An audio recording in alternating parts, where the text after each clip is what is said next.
તમારા બધાનું ખૂબ ખૂબ સ્વાગત કરું છું ઇસ્કોન કુલાઈ બેંગ્લોર તરફથી ચાલી રહેલા લેવલ 2 ના સેશનની અંદર પહેલા અધ્યાયની શરૂઆત કરવાના છીએ આજે આપણે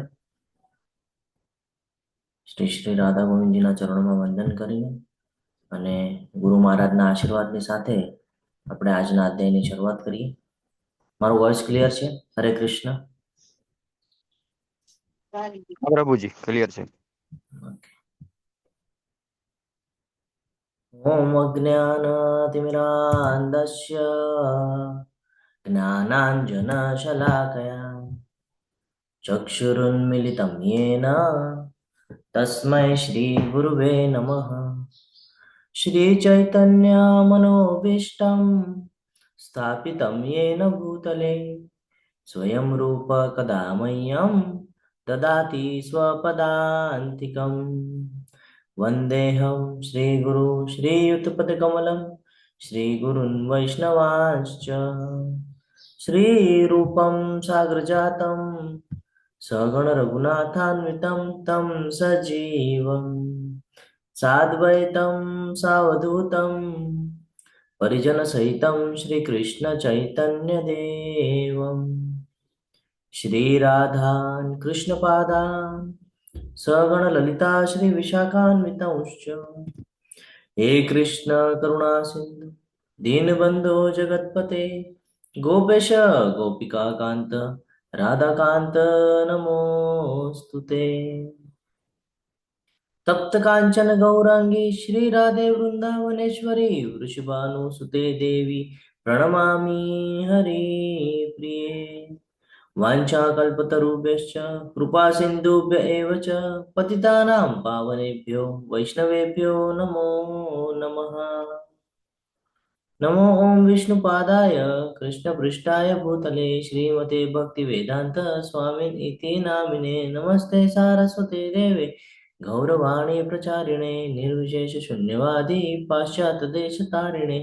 जय श्री कृष्ण चैतन्य प्रभु नित्यानंद श्री अद्वैत गदाधर श्रीवासादि गौर भक्त वृंद. हरे कृष्ण कृष्ण कृष्ण हरे हरे हरे राम राम राम हरे हरे. हरे कृष्ण सर्वने दंडवत प्रणाम. દંડવત પ્રણામ. ગઈકાલે આપણે શેની ચર્ચા કરી? કોણ કહેશે? હરે કૃષ્ણ. હરે કૃષ્ણ પ્રભુજી દંડવત હરે કૃષ્ણ દંડવત પ્રણામ. બોલો માતાજી. શેની ચર્ચા કરી આપણે કાલે? શું જોઈ રહ્યા હતા? ગુરુવંશનો ચાર્ટ જોયો ને આપણે? ગુરુવંશ વિશે ચર્ચા કરી કે કેવી રીતે એકબીજાનો સંબંધ એકબીજા સાથે આવી રહ્યો હતો અને મૃત્યુલોકમાં શું કામ પાછું પાછું આવવું પડે છે? પોતાના કર્મના આધારે.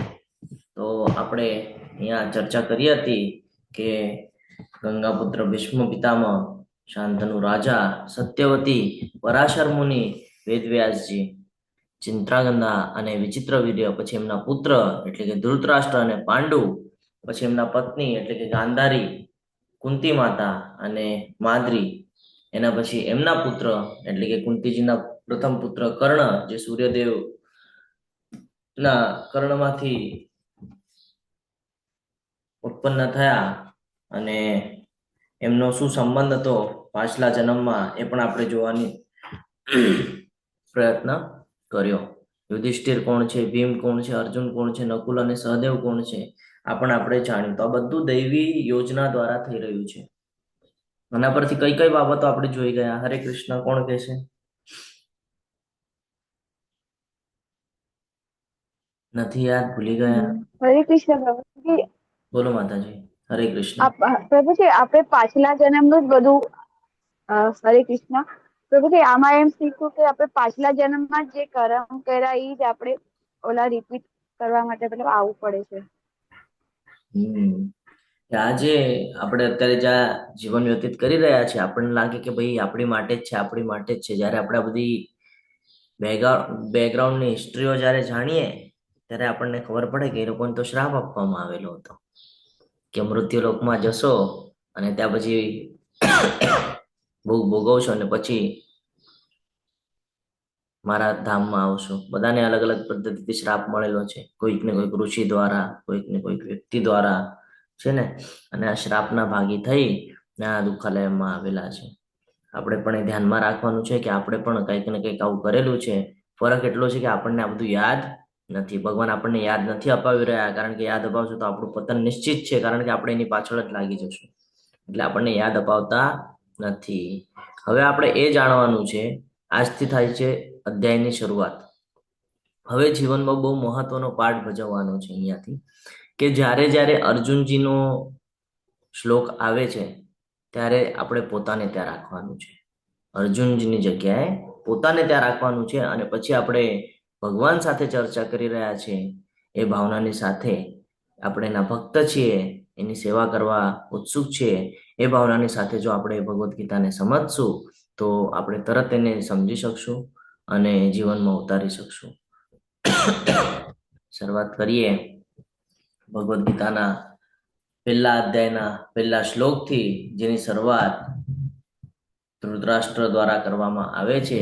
ધૃતરાષ્ટ્ર કોણ છે આપણે જોઈ ગયા છીએ. સંજયજી કોણ છે એની આપણે ચર્ચા કરીશું. તો સંજયજી એ વેદવ્યાસજીના શિષ્ય છે અને વેદવ્યાસજી પાસેથી એમને એવી દ્રષ્ટિ પ્રાપ્ત થઈ છે કે એ લાઈવ ટેલિકાસ્ટ જોઈ શકે છે, જેમ અત્યારે આપણે બીજા સાથે ચર્ચા કરી શકીએ છીએ. તમે તમારા શહેરમાં, હું મારા શહેરમાં ચર્ચા કરી શકીએ છીએ. એ વખતે સંજયજી એક જ જગ્યા ઉપર બેસીને કુરુક્ષેત્રના યુદ્ધ ભૂમિ ઉપર જે આ બધું ચાલી રહ્યું છે એ ડાયરેક્ટ જોઈ રહ્યા છે દિવ્ય દ્રષ્ટિ દ્વારા, અને એને એક્સપ્લેન કરી રહ્યા છે ધૃતરાષ્ટ્ર. તો ધૃતરાષ્ટ્ર જે છે એ રાજમહેલની અંદર બેઠા છે અને સંજયજીને પ્રશ્ન કરે છે. શું કરે છે એ આપણે જોઈએ અને એમની જે માનસિકતા છે એ પણ આપણે સમજવાનો પ્રયત્ન કરશું. આશા રાખું છું કે તમે બધા નોટ પેન સાથે લઈને બેઠા હશો, કારણ આ બહુ મહત્વના અધ્યાયો છે અને જીવનમાં ઉતારવા એટલા બધા જરૂરી છે. ધૃતરાષ્ટ્ર ઉવાચ ધર્મક્ષેત્રે કુરુક્ષેત્રે સમવેતાયુયુત્સવઃ મામકા પાંડવાશ્ચૈવ કિમ કુર્વત સંજય. ધૃતરાષ્ટ્રજી બોલ્યા, હે સંજય, તીર્થભૂમિ કુરુક્ષેત્રમાં યુદ્ધ કરવાની ઈચ્છાથી એકત્રિત થયેલા મારા તથા પાંડુના પુત્રોએ શું કર્યું? હવે જ્યારે આ પ્રશ્ન પૂછે, આપણે જો આપણા ફેમિલી વાળા સાથે રહેતા હોય, એક જ ફેમિલીના અંદર હોય, અને જો એ આપણને અલગ બતાડવાનું કામ કરે તો આપણને ગમે? હરે કૃષ્ણ. ગમે આપણને કોઈ આપણને અલગ બતાડવાનું કામ કરે તો? સેમ સિચ્યુએશન અહીંયા છે. જો આ સિચ્યુએશન પહેલા પણ હતી અને અત્યારે પણ લાગુ થાય છે, એટલે તમે કનેક્ટિંગ કરીને જોજો તમારા લાઈફ સાથે, તમને ખબર પડશે ઘણી બધી ભૂલ આપણી ક્યાં થઈ રહી છે. એટલા માટે જ નોટ પેન લઈને બેસવાનું છે. સૌથી પહેલી વાત કે ધૃતરાષ્ટ્ર જે છે એ પુત્ર મોહમાં હતા, અને પુત્ર મોહમાં હોવાને લીધે એમણે આ પ્રશ્ન કરેલો છે કે ભાઈ યુદ્ધની જે ભૂમિ છે જેનું ચયન કરવામાં આવેલું છે એ કુરુક્ષેત્ર છે. હવે આ કુરુક્ષેત્રની જે યુદ્ધ ભૂમિ છે ત્યાં ઘણા બધા હોમ હવન થતા, અને એ જે ધરતી છે, એ જે જમીન છે, એને એવી રીતે વરદાન પ્રાપ્ત છે કે ત્યાં ધર્મ માટે જે કોઈ પણ કાર્ય કરવામાં આવશે હંમેશા સફળ થશે. હવે અત્યારે જે કુરુક્ષેત્રના યુદ્ધના મેદાનમાં આ બંને ટીમ ઊભી છે, કૌરવોની અને પાંડવોની, તો ધૃતરાષ્ટ્રને એ પણ ખબર છે કે લીગલી જોવા જઈએ તો રાજગાદી આ પાંડુ પુત્રોની થાય, આપણી ન થાય. તેમ છતાં પુત્રને રાજા બનાવવાના ચક્કરમાં એ એટલા બધા મોહિત થઈ ગયા છે, એટલી બધી આસક્તિ છે કે એ શું કરે છે? અલગ બતાડવાનું કામ કરે છે. અહીંયાથી એમની માનસિકતા ખબર પડે કે ભાઈ પુત્ર મોહમાં આવીને એ એના રિલેશન પણ ભૂલી રહ્યા છે. અને શંકાસ્પદ એટલે શું? તો શંકા એને એવી થઈ રહી છે, એને ખબર છે કે ત્યાં ધર્મની જે ક્ષેત્ર છે, જેને વરદાન છે, ત્યાં પાંડુના પુત્રો ઉપસ્થિત છે, અને લીગલી જોવા જોઈએ તો બધું પાંડુનું છે, એટલે ધર્મ એ લોકોની તરફ છે. એ લોકો ખોટું નથી કરી રહ્યા, ખોટું આપણે કરી રહ્યા છીએ. અને ત્યાં ઓલરેડી વરદાન છે એ જગ્યા ઉપર જ યુદ્ધ થઈ રહ્યું છે, તો ચાન્સીસ બહુ ઓછા છે કે આપણે જીતીએ. તો આ એને શંકા છે અને ભયભીત પણ છે. ભયભીત શું કામ છે? કારણ કે જે યુદ્ધની ભૂમિ ઉપર જ્યાં યુદ્ધ કરવા બધા એકત્રિત થયા છે, એમાં જે યોદ્ધાઓ છે એ યોદ્ધાઓનો પણ બહુ મહત્વનો પાર્ટ છે. અને એ બધા યોદ્ધાથી વાકેફ છે. એમને ખબર છે કે કોણ યોદ્ધા કયા પદ્ધતિથી નિર્ણય લઈ શકે છે. એટલે ભયભીત પણ છે. એક તો ધર્મનું ક્ષેત્ર છે અને ત્યાં થઈ રહ્યા છે આ યુદ્ધ. અને આ જે યુદ્ધ થઈ રહ્યું છે એમાં ખબર છે કે પોતે ખોટી તરફ છે અને એના પુત્રો પણ એની તરફ છે. તો એ પુત્રો પણ ખોટા માર્ગ ઉપર જ છે.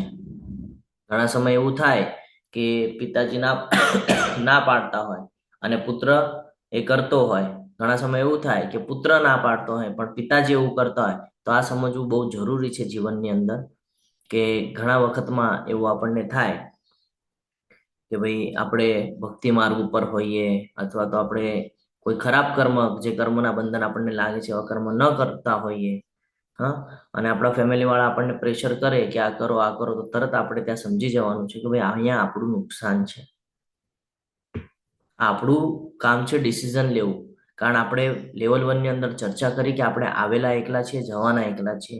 તો પોતાનું જીવન સુધારવું એ આપણા હાથમાં છે. જો બીજાનું આપણે સાંભળીને કરવા જશું તો કોઈ દિવસ આપણે એમાં સફળ થઈ શકશું નહીં. સવિતા માતાજી બોલો, હરે કૃષ્ણ. હેન્ડ રેસ છે તમારો. કંઈક પૂછવું છે તમારે? ઓકે, તો આપણે આગળ વધીએ. તો એટલા માટે સંજયજી પૂછી રહ્યા છે અહીંયા કે તીર્થભૂમિના કુરુક્ષેત્રના યુદ્ધ કરવાની ઈચ્છાથી જે એકત્રિત થયેલા છે, મારા અને પાંડુના પુત્રોએ શું કર્યું? કહી શકતા હતા મારા ભત્રીજાઓ શું કરી રહ્યા છે, પણ એને ડાયરેક્ટ અલગ બતાડી દીધું કે એના ફેમિલીના જ નથી, જેમ કે એટલે એનો અને પાંડુ વચ્ચે કાંઈ સંબંધ જ નથી એવું અહીંયા દ્રશ્ય એમણે નિર્માણ કરેલું છે. તો આ બહુ મહત્વનો પાર્ટ છે. આપણી સાથે બી ઘણા સમય એવું થાય કે ફેમિલીના અંદર કોઈ એવું વ્યક્તિ હોય જે આપણને આવી રીતે ટાર્ગેટ કરવાનો પ્રયત્ન કરે, આપણે ઇગ્નોર કરવાનું છે જો આપણે સાચા માર્ગ ઉપર છીએ તો. અહીંયાથી આપણા લાઈફનું બધું સમજમાં આવે છે. આપણને લાઈફ કેવી રીતે જીવવાની છે, શું નિર્ણય લેવાના છે, કેવી રીતે નિર્ણય લેવાના છે, કોના પક્ષમાં ઊભું રહેવાનું છે, આ બધું અહીંયાથી શીખવા મળે છે. એટલે આપણે આને બહુ સ્લોલી લેશું. સમય થોડો વધારે લાગશે તો ચિંતા કરતા નહીં. ભગવાનના પક્ષમાં રહેવું એ પોતાની રાજકીય મુસદ્દીગીરીની અને ભૌતિક નિપુણતા કરતા લાખો ગણું ચડિયાતું છે. મુસદ્દીગીરી એટલે જે અહંકારમાં આવીને આપણે જે કરીએ અથવા તો કોઈને આપણે બળજબરી કરીએ, મારું સાંભળ છે ને, એની વાત કરે છે અહીંયા. તો હંમેશા ભગવાનના પક્ષમાં રહેવું એ બહુ જરૂરી છે. સત્યનો સાથ દેવો એ બહુ જરૂરી છે. ઘણા સમય એવું થાય, આપણને ખબર આપણે જોબ કરતા હોઈએ, ઓફિસમાં હોઈએ, બિઝનેસ કરતા હોઈએ, કોઈક સાથે હોઈએ, કોલેજમાં હોઈએ, બધા માટે લાગુ થાય છે. તો આપણે જ્યારે જીવન વ્યતીત કરતા ને તો ઘણીવાર એવું થાય આપણી સાથે કે ભાઈ આપણને ખબર છે આ ખોટું થઈ રહ્યું છે, તો પણ આપણે શું કહે, નહીં મારો ફ્રેન્ડ છે એટલે મારે એની સાથે રહેવું પડે. ફ્રેન્ડ એને કહેવાય કે જે ખોટું થાય છે તો ત્યાં સ્ટોપ કરાવે કે ભાઈ તારી અહીંયા ભૂલ થાય છે, ખમી જા, આ તારા માટે પણ યોગ્ય નથી, આનાથી તારું નુકસાન થશે. આને કહેવાય ફ્રેન્ડ. આપણે શું કરીએ છીએ, નહીં હું તો એનો ફ્રેન્ડ છું, મારે તો એનો સાથ આપવો પડે. જ્યાં ખોટું થાય ત્યાં ઊભું રહેવાનું નથી. જીવનમાં આ જ મહત્વનું છે. આના લીધે જ આપણને કર્મના બંધન લાગે છે અને પછી આપણે ભવિષ્યમાં જે ભોગવીએ છીએ પછી આપણે ત્યારે દુઃખી થતા હોઈએ છીએ કે મારી સાથે જ આવું શું કામ. તો આપણને આ નાના પોઈન્ટ્સ યાદ નથી રહેતા એ સમય, કે ભાઈ ક્યાં રહેવાનું છે અને ક્યાં નથી રહેવાનું, કોના કોના કહીએ ને કે સાનિધ્યમાં રહેવાનું છે અને કોના સાનિધ્યમાં નથી રહેવાનું. આ બધું બહુ મહત્વનું છે. જયંત પ્રભુજી હેન્ડ રેસ છે, બોલો હરે કૃષ્ણ. હરે કૃષ્ણ પ્રભુજી. એક બધા પાર્ટિસિપેન્ટને રિક્વેસ્ટ કરવાની છે. બોલો બોલો પ્રભુજી. એ આપણે જ્યારે પણ પ્રભુજી ક્વેશ્ચન કરે ને તો પ્લીઝ આપણે હેન્ડ રેસ કરીએ. હેન્ડ રેસમાં શું છે કે 2 મિનિટનો સમય લાગશે ટોટલમાં, પણ આપણા ક્લાસનું ડિસિપ્લિન જળવાઈ રહેશે. બધા એક સાથે બોલશું ને તો ડિસ્ટર્બન્સ થઈ જાય છે. ઓકે પ્રભુજી. તો પ્લીઝ દરેક વ્યક્તિ પોતાનો હેન્ડ રેસ કરશે. હરે કૃષ્ણ પ્રભુજી. હરે કૃષ્ણ. ખૂબ ખૂબ આભાર પ્રભુજી તમારો. તો આ સમજવું જરૂરી છે કે હંમેશા ભગવાનના પક્ષમાં રહેવું જોઈએ, હંમેશા સત્યનો સાથ આપવાનો છે. આપણે કોઈ દિવસે અધર્મનો સાથ નથી આપવાનો. જ્યારે આપણને એવું ક્લિક થાય છે કે ભાઈ આ ખોટું છે અને આપણે ત્યાં ઊભા રહીએ છીએ ફ્રેન્ડના કારણે કે ફેમિલીના કારણે, તો એમાં દોષ આપણો છે, કારણ કે આપણે ત્યાં ઊભા રહીએ છીએ. આ પહેલું લેસન અહીંયાથી શીખવા મળે છે. આગળ વધીએ. સંજય ઉવાચ.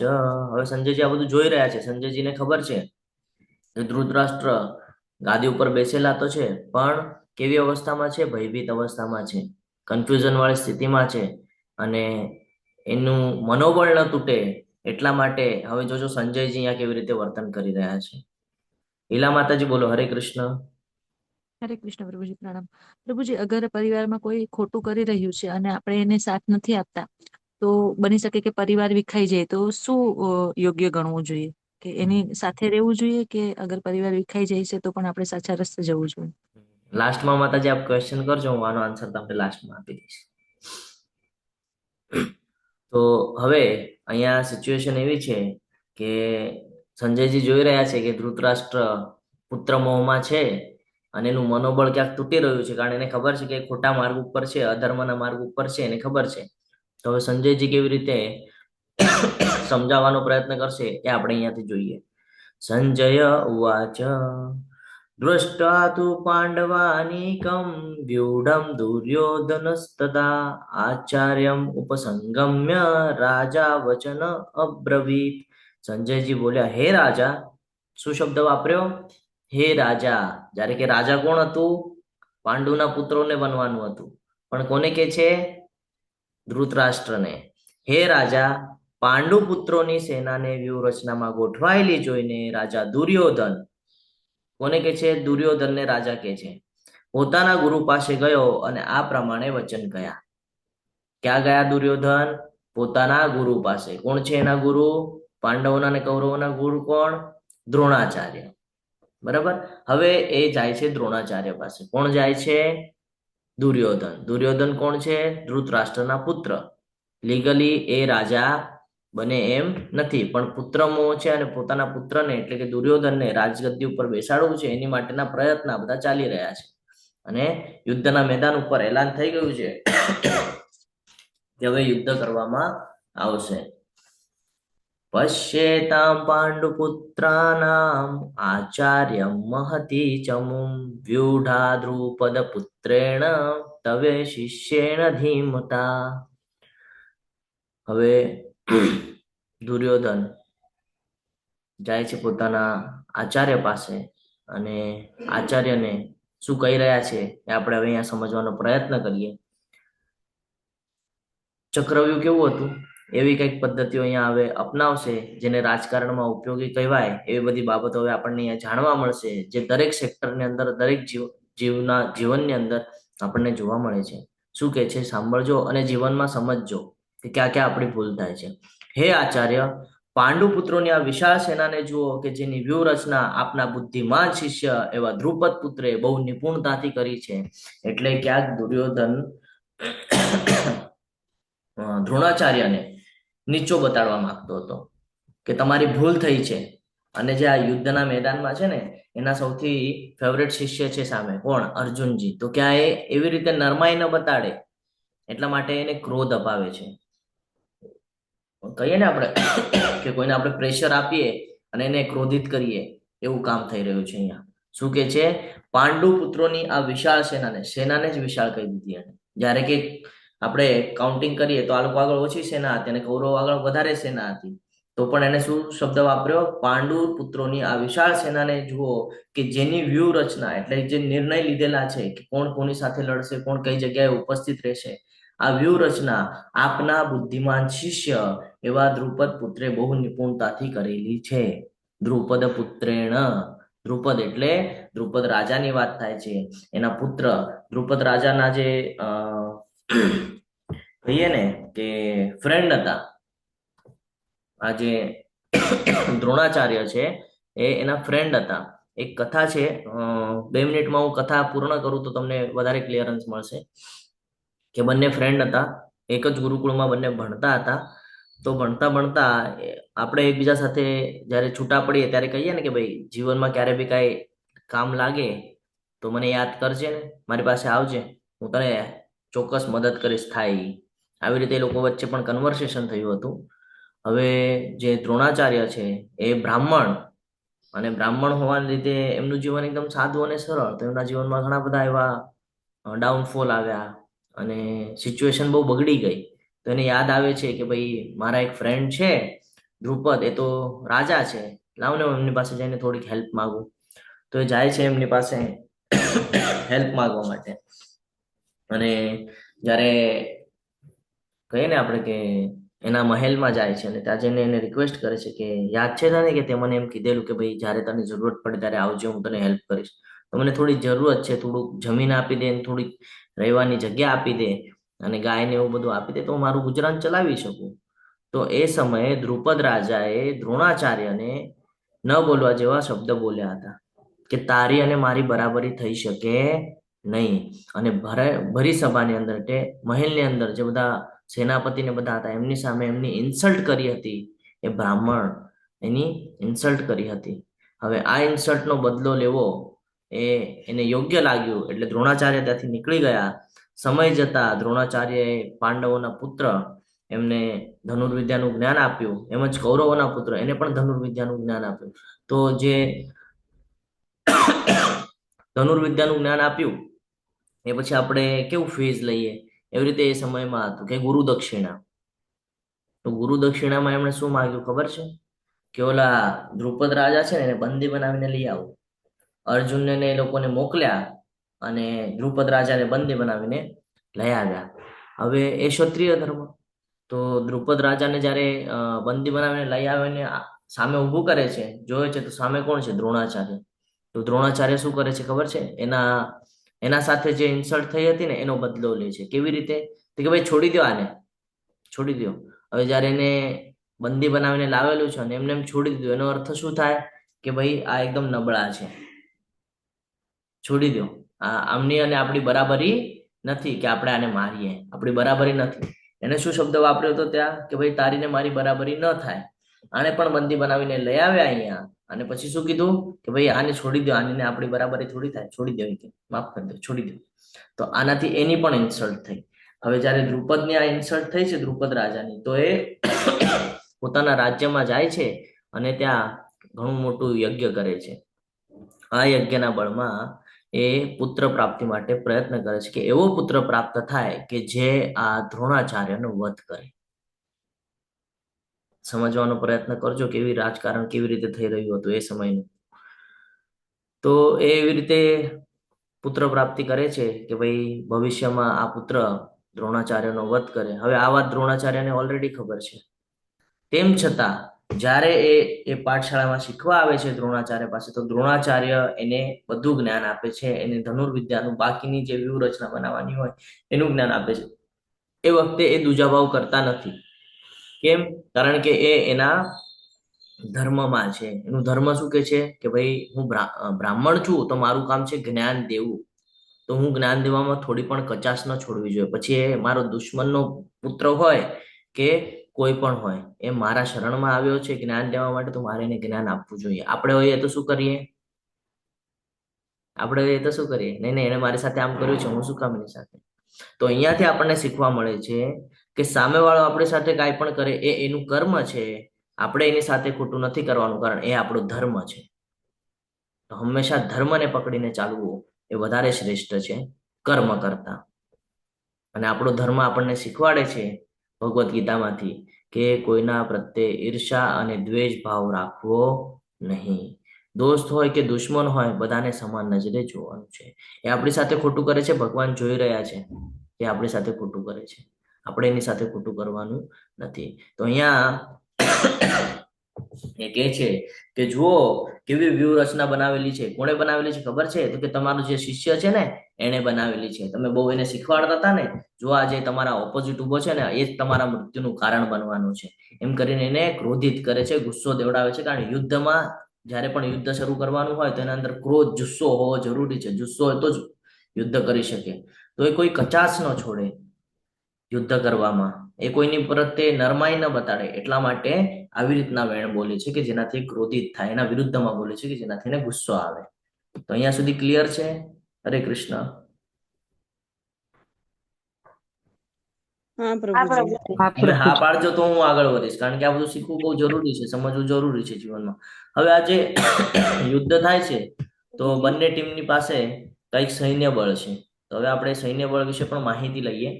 મહાભારતના આદિ પર્વ 2.15 થી 23 આટલા જે શ્લોક છે એની અંદર આ બધું જ્ઞાન આપણને પ્રાપ્ત થાય છે. જેમાં અક્ષોહિણી એટલે શું એ આપણને અહીંયા ક્લિયર થશે. હર્ષા માતાજી બોલો, હરે કૃષ્ણ.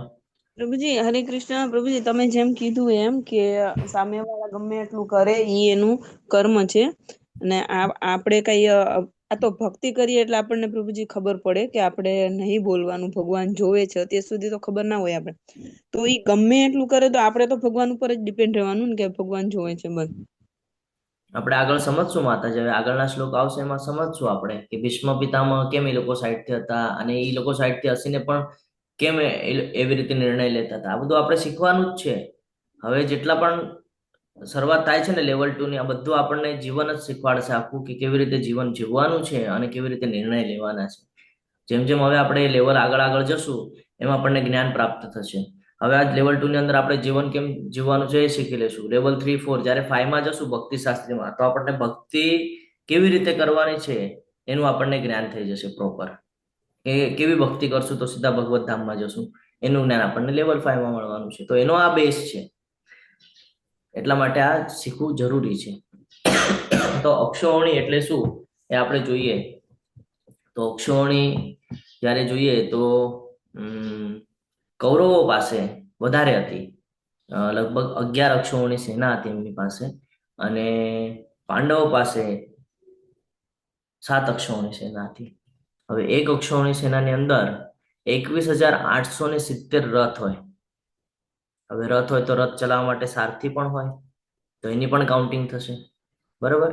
એના પછી 21,870 હાથી હોય, 65,610 ઘોડાઓ હોય. હવે જેટલા ઘોડાઓ છે દરેક ઘોડા ઉપર એક યોદ્ધા તો હશે, તો એટલા માણસો, અને 1,09,350 પગપાળા સૈનિકો હોય. આ થઈ એક અક્ષોહિણી. તો આવી 7 અક્ષોહિણી સેના હતી. પોપ્યુલેશન એ સમયે પણ હતું અને અત્યારે પણ છે, બરાબર. હવે આ જે છે 7 અક્ષોહિણી સેના, તો દરેકને સેનાપતિ આપેલા હોય. તો આ 7 અક્ષોહિણી કોણ સંભાળે? તો કે સેનાપતિ કોણ? તો કે દુષ્ટદ્યુમ્ન. કોણ છે દુષ્ટદ્યુમ્ન? તો કે દ્રુપદના પુત્ર, જે દ્રોણાચાર્ય પાસેથી જ્ઞાન અર્જિત કરેલું છે એ એના સેનાપતિ છે. કોના? પાંડવોની ટીમના. જ્યારે કે 11 અક્ષોહિણી સેના જે છે કૌરવોની, એના કોણ કોણ છે? તો કે એના છે ભીષ્મ પિતામહ, જેને ઈચ્છા મૃત્યુનું વરદાન છે.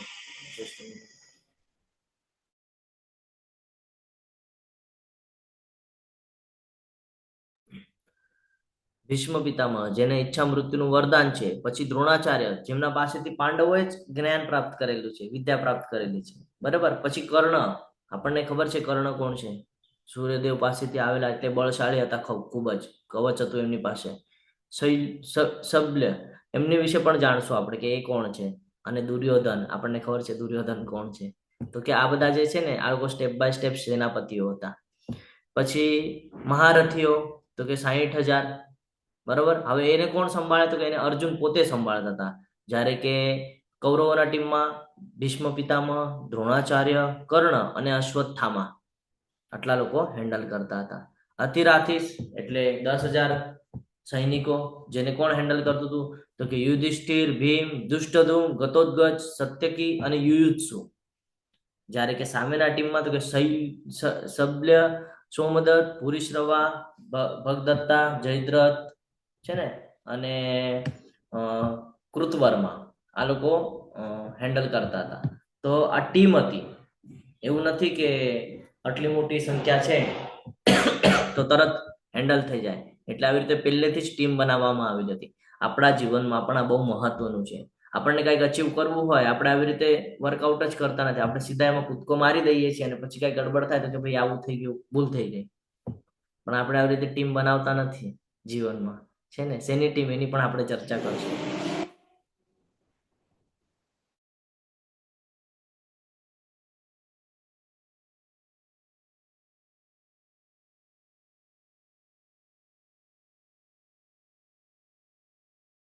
હા માતાજી બોલો. હરે કૃષ્ણ. હરે કૃષ્ણ પ્રભુજી. પ્રભુજી ભીષ્મ પિતામાં તો મહાજનમાંથી એક છે ને પ્રભુજી, તો પછી ઈ કૌરવો બાજુ કેમ હતા કોણ? ભીષ્મ પિતામાં? હા તો એ જ આપણે હમણાં સમજશું કૌરવો સાઈડ થી શું કામ હતા. ગઈકાલે આપણે જોયું એમણે શું ઓલું કરેલું હતું, શું કીધેલું હતું એમણે. હરે કૃષ્ણ. શું પ્રતિજ્ઞા શું લીધેલી હતી? ઈચ્છા હરે ઈચ્છા મૃત્યુનું વરદાન હતું ને પ્રભુજી. ઈચ્છા મૃત્યુનું વરદાન મળ્યું, પણ ક્યારે મળ્યું એમને ઈચ્છા મૃત્યુનું વરદાન? ઈચ્છા આજીવન મૃત્યુનું વરદાન, હરે કૃષ્ણ પ્રભુ, ઈચ્છા મૃત્યુનું વરદાનની સાથે સાથે એમને જે કઈ રાજગાદી પર બેસે ને, જે હસ્તિનાપુરનું રક્ષણ કરવાની એમની જવાબદારી લીધેલી હતી એમણે જીવન પર્યંત, જ્યાં સુધી જીવશે આજીવન ત્યાં બ્રહ્મ સુધી. રહે છે.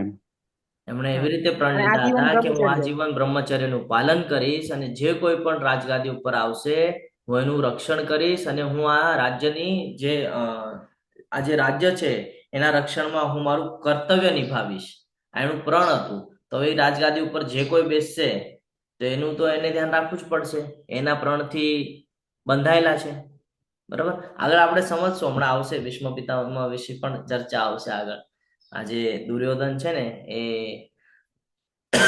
ભીષ્મ પિતામહ પાસે પણ જશે એમને ઉત્સાહિત કરવા માટે, ત્યારે આપણે ચર્ચા કરશું. હવે આને વિભાજન કેવી રીતે કરેલું છે? આ જે રથ છે 21,870 રથ છે એને કેવી રીતે વિભાજન કરેલું છે? તો કે આપણે નીચેથી લઈએ એટલે આપણને સમજાય. અક્ષોહિણી, તો એક અક્ષોહિણીની અંદર 21,870 રથ આવે છે. હા, એટલા જ હાથી આવે છે. એના ડબલ કરે એટલે એટલા સૈનિકો છે, પાયદળ સૈનિકો છે. તો આ અક્ષોહિણી જે આ 21,870 છે એની માટે એક મહાસેનાપતિ હોય. બરાબર. પછી એનાથી એને ઓછા કરવામાં આવે, એને પાછા ડિવાઈડ કરવામાં આવે. તો 2,187 એની માટે કોણ છે? અનિકાધિપતિ. પછી હજી નીચે પછી જે 729 જણા છે ને એને પાછું ડિવાઈડ કરેલું હોય તો 243 જણાની ટીમ બનતી હતી, તો એને પુનાધિપતિ કહેવાય. અને પછી હજી નીચે આવે એટલે 81 જણા એટલે વાહિનીપતિ. એટલે આ એમ સમજી લેવાનું છે કે આગળ ઘણા બધા યોદ્ધાઓ છે અને પાછળ ટીમ ઓછી ઓછી કરેલી છે. ઓકે. અને એની પાછળ પછી આ કહીએ ને મોટા મોટા યોદ્ધાઓ પણ ઊભા છે. તો જે કુલમમ છે એ 9 રથનું હતું, જેને કહીએ ને આપણે કે ગણનાયક, નાયક, સેનામુખી, પાથીપાલ એ લોકો બધા હેન્ડલ કરતા હતા. તો આજે એક પાથી છે તો એને પાથીપાલ કહેવામાં આવતું, સેનામુગમ છે તો એને સેનામુખી કહેવામાં આવતું, કુલમમ છે તો એને નાયક કહેવામાં આવતું, ગનમ છે તો એને ગણનાયક કહેવામાં આવતું, વાહિની છે તો એને વાહિનીપતિ કહેવામાં આવતું. આવી રીતે અલગ અલગ વિભાગ પાડવામાં આવેલા હતા અને આ બધા એના સેનાપતિઓ હતા. અને આ પ્રકારે આખું જે સૈન્ય છે એને ડિવાઇડેશન કરેલું હતું અને એ પ્રમાણે યુદ્ધમાં પોતાનું કર્તવ્ય બજાવી રહ્યા હતા. હવે અહીંયા પાગીને કાંઈ કેવું હોય તો એ આવીને સીધું સેનાપતિને કે મહાસેનાપતિને નહીં કે, પાગીને કાંઈ કેવું હોય તો એ કોને કહેશે? પાથીપાલને કહેશે. એવી જ રીતે વાહિની વાળાઓને કાંઈ કેવું હશે તો એ કોને કહેશે? વાહિનીપતિને જઈને કહેશે. અને આ લોકો જે છે, જે પાથીપાલ, સેનામુખી, નાયક, ગણનાયક, વાહિનીપતિ, આ બધા જયારે યુદ્ધ શમે એટલે કે સંધ્યા ટાણું થાય, સૂર્ય આથમી જાય એટલે યુદ્ધ ખમાડી દેવામાં આવતા, એવું રૂલ્સ હતું. તો જ્યારે રાતના પછી આ બધા એકત્રિત થાય અને એ લોકો વચ્ચે મિટિંગો થાય અને મિટિંગમાં એ લોકો નિર્ણય લે કે ભાઈ આવતીકાલે કોને શું જવાબદારી આપવાની છે અને કોને ક્યાં ઉપસ્થિત રહેવાનું છે. આની ચર્ચા આ બધા ન કરે. જે અહીંયા રાઈટ સાઈડમાં જે છેલ્લા બોક્સની અંદર બધા નામ લખેલા છે એ લોકો નિયુક્તિ કરેલા છે અને એ લોકો ચર્ચા કરે અને એ લોકો ઉપર ધ્યાન કોણ આપે? તો કે અર્જુન, યુધિષ્ઠિર, ભીમ, દુષ્ટધુમ, આ બધા એ લોકો ઉપર ધ્યાન આપે અને એ લોકોને સંબોધન કરે કે તમારે આવતીકાલે આ પ્રકારનું નિયોજન કરવાનું છે. આજે આ થયું. તો આવી રીતે આખું સ્ટ્રક્ચર તૈયાર કરેલું હતું અને આ હતું અક્ષોહિણી સેના. આગળ વધીએ. હવે અહીંયાથી ચાલુ થાય છે કે દુર્યોધન છે એ ખૂબ કન્ફ્યુઝન વાળી સ્થિતિમાં છે કે ભાઈ હું યુદ્ધ હારી જઈશ તો. એક તો ખબર છે કે ખોટા માર્ગ ઉપર છે અને એ પણ ખબર છે કે મારી ટીમમાં કોણ છે તો કે દ્રોણાચાર્ય. દ્રોણાચાર્ય કોણ છે તો કે ભાઈ અર્જુન એનો સૌથી લાડકો શિષ્ય છે.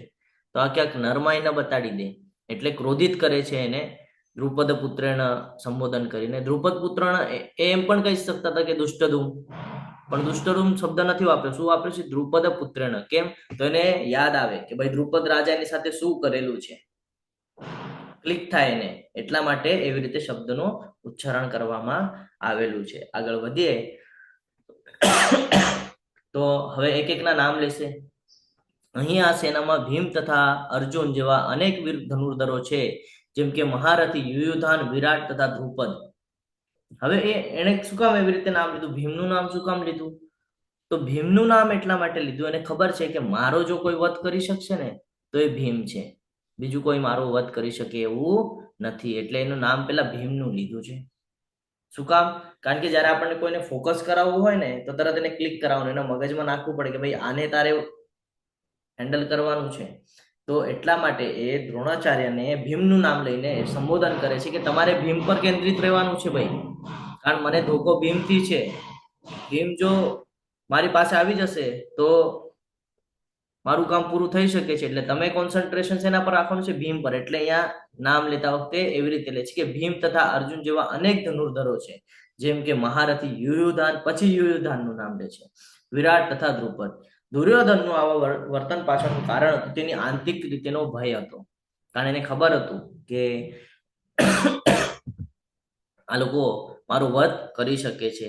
અને પાંડવોની સેનામાં જે ઉપસ્થિત છે ને એ બધા મહારથીઓ હતા, કોઈ દિવસે હાર્યા નહોતા. દુર્યોધન દ્રોણાચાર્ય ઉપર ક્રોધ કરવા માંગતો હતો, અને દુર્યોધન દ્રોણાચાર્યની નબળાઈ ઉજાગર કરવા માંગતો હતો કે આ તમારી નબળાઈ છે કે તમે આ લોકોને બધું શીખવાડી દીધું અને હવે આ બધા જ તમારા ઓપોઝિટ ઊભા છે, તો તમે આ લોકોમાં નબળાઈ નહીં બતાડતા આવે. તમે હવે ભૂલ કરી છે ને એવી ભૂલ નહીં કરતા. ઇનડાયરેક્ટલી કહી રહ્યો છે એ કે તમે હવે ભૂલ નહીં કરતા આવે, કોઈનામાં કચાશ નહીં છોડતા મારવામાં, વિચાર નહીં કરતા આવે. આ ભીમ ને અર્જુન ના બધા જો સામે ઊભા છે, પતાવી નાખજો એને, જો કેવા ધનુર્ધરો છે, કેવા વીરો છે. એટલે ચાઈ કરીને ગુસ્સો આવે એવા સિસ્ટમથી બધું કહી રહ્યા છે. આપણી સાથે પણ આવું થાય કે આપણા ફેમિલીની અંદર, આપણા ફ્રેન્ડ સર્કલની અંદર કોઈક આપણને આવી રીતે ફોર્સફુલી ઉકસાવવાનું કામ કરે. એટલા માટે ભગવદ્ ગીતા જરૂરી છે. ભગવદ્ ગીતામાં શીખવાડ્યું છે કે કોઈ પણ સિચ્યુએશન હોય ન્યુટ્રલ રહેવાનું છે. ક્રોધમાં હોય, વધારે ખુશ હોય ત્યારે નિર્ણય લેવાના નથી. શું કામ શીખવાડ્યું છે? એટલા માટે જ શીખવાડ્યું છે કે ક્રોધમાં નિર્ણય ખોટા જાય. અને આ અહીંયા ઉદાહરણ આપણને મળેલું છે કે એને ક્રોધ અપાવે છે. શું કામ? તો કે ભાઈ ફટાફટ એ બધું પતાવવા માંડે, જુસ્સામાં આવી જાય ને ધડાધડ યુદ્ધ ચાલુ થઈ જાય. આ એની ઈચ્છા હતી એની પાછળની, કે એનું ટાર્ગેટ હતું કે ભાઈ ભીમ અર્જુન પેલા પૂરા થઈ જાય તો આખું યુદ્ધ આપણે જીતી જશું. આ એની પાછળનું એનું પ્લાનિંગ હતું. હવે આપણે જોઈએ એક એકના નામ લે છે, શું કામ લે છે અને એ શું છે એ પણ આપણે જોઈએ બધું. દૃષ્ટકેતુ ચેત્કિતાન, કાશીરાજશ્ચ વીર્યવાન, પુરુજીત કુંતી ભોજશ્ચ શૈવ્યશ્ચ નરપુંગવચ. તદુપરાંત દૃષ્ટકેતુ, ચેકિતાન, કાશીના રાજા, પુરુજીત, કુંતીભોજ તથા શૈવ્ય જેવા મહાન શક્તિશાળી યોદ્ધાઓ પણ છે. અહીંયા મહાન યોદ્ધાઓના નામ લીધા છે, પણ શરૂઆત કોનાથી કરી? ભીમથી અને અર્જુનથી કરી. કારણ કે ટાર્ગેટ શું હતું? ભીમ અને અર્જુન એ બંને ટાર્ગેટ હતા. હવે દૃષ્ટકેતુ કોણ હતા? દૃષ્ટકેતુ ખબર છે? હરે કૃષ્ણ. શિશુપાલ ખબર છે? શિશુપાલ. હરે કૃષ્ણ. મારો અવાજ નથી આવી રહ્યો તમને? આવે છે પ્રભુજી. આવે છે પ્રભુ. શિશુપાલ છે ને એના પુત્રનું નામ છે દૃષ્ટકેતુ છે ને. તો અહીંયા ફરીથી આપણે એક ઉદાહરણ દ્વારા સમજીએ કે શિશુપાલ કેવા હતા. આપણને ખબર છે એને કોના પ્રત્યે રોષ હતો? કૃષ્ણ ભગવાન પ્રત્યે. હા, કૃષ્ણ પ્રત્યે એને રોષ હતો. તો પણ એ કોના ટીમમાં છે? કોના ટીમમાં છે? પાંડવોના ટીમમાં છે ને. તો ક્યારેક સિચ્યુએશન એવી આવે, અહીંયાથી આપણે આ શીખવાનું છે એમની પાસેથી, કે એમના જે પિતા છે, પિતાનું ન સાંભળ્યું કારણ કે અધર્મ તરફ હતા. કોનું સાંભળ્યું? પોતાના મનનું સાંભળ્યું કે હું જો ભગવાનના સાનિધ્યમાં રહીશ તો મારે ડરવાની જરૂરત નથી. અને ક્યાં ખમ્યા? કૃષ્ણના પક્ષમાં ખમ્યા, ધર્મના પક્ષમાં ખમ્યા. એને ખબર છે કે ભાઈ મારે ક્યાં ઊભું રહેવાનું છે અને ક્યાં ઊભું નથી રહેવાનું. આ છે દૃષ્ટકેતુ છે ને. કે પિતાની અધર્મી દૃષ્ટિ હોવા છતાં પુત્રએ શું કર્યું? ધર્મને પસંદ કર્યું. કારણ કે પાપી પિતાનો પુત્ર જે છે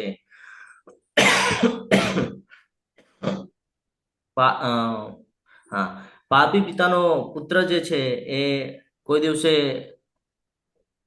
પાપી ન બનવું જોઈએ, હંમેશા પુણ્ય તરફ આગળ વધવું જોઈએ. તો આ આપણે ધ્યાનમાં રાખવાનું છે. આગળ વધીએ તો ચેકિતાન. ચેકિતાન કોણ હતા ખબર છે?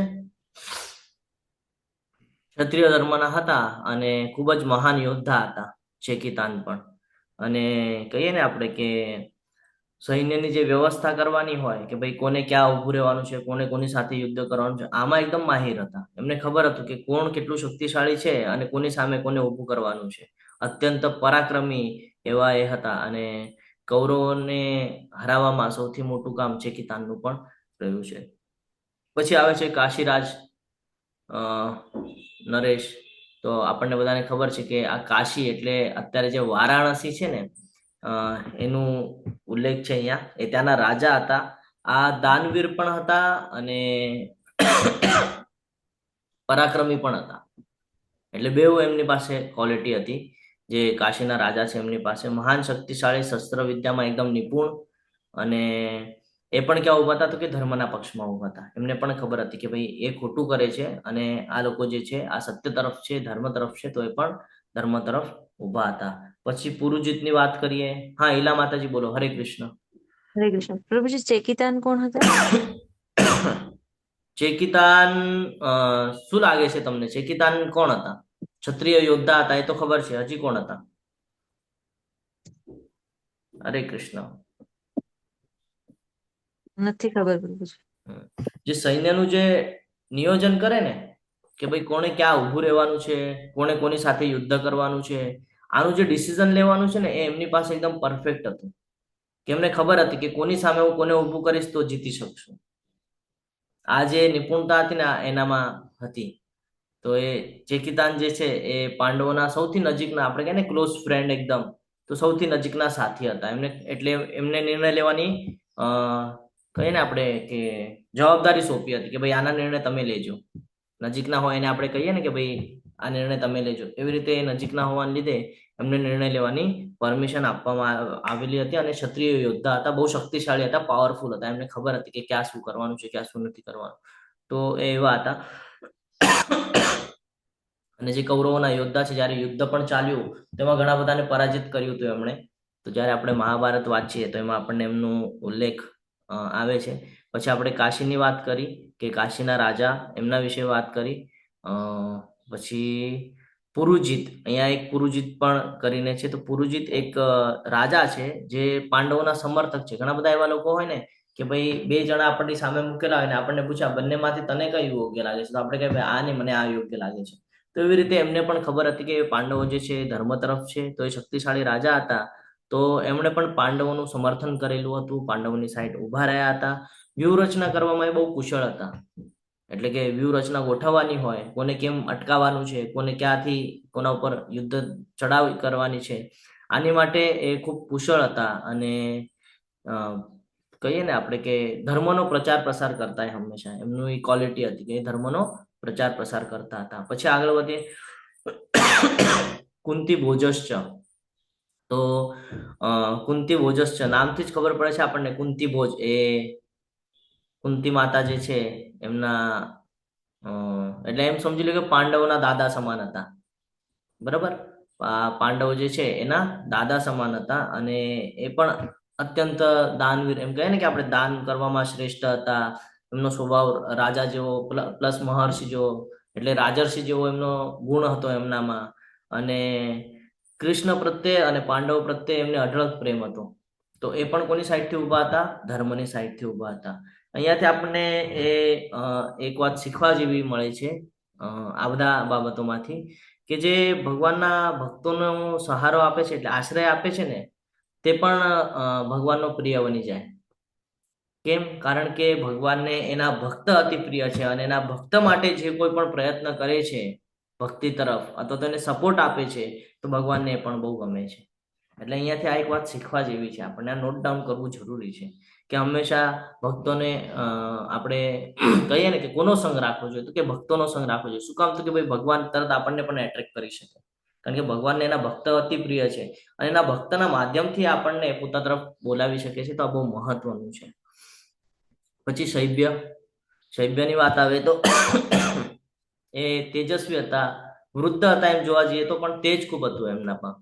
તો તેજસ્વી હતા, તપ અને ધર્મથી મહાન હતા, એટલું બધું એમણે તપ કરેલું હતું. એ તપના બળ પર એ આટલું જીવન જીવી રહ્યા હતા, મનુષ્યોમાં શ્રેષ્ઠ હતા.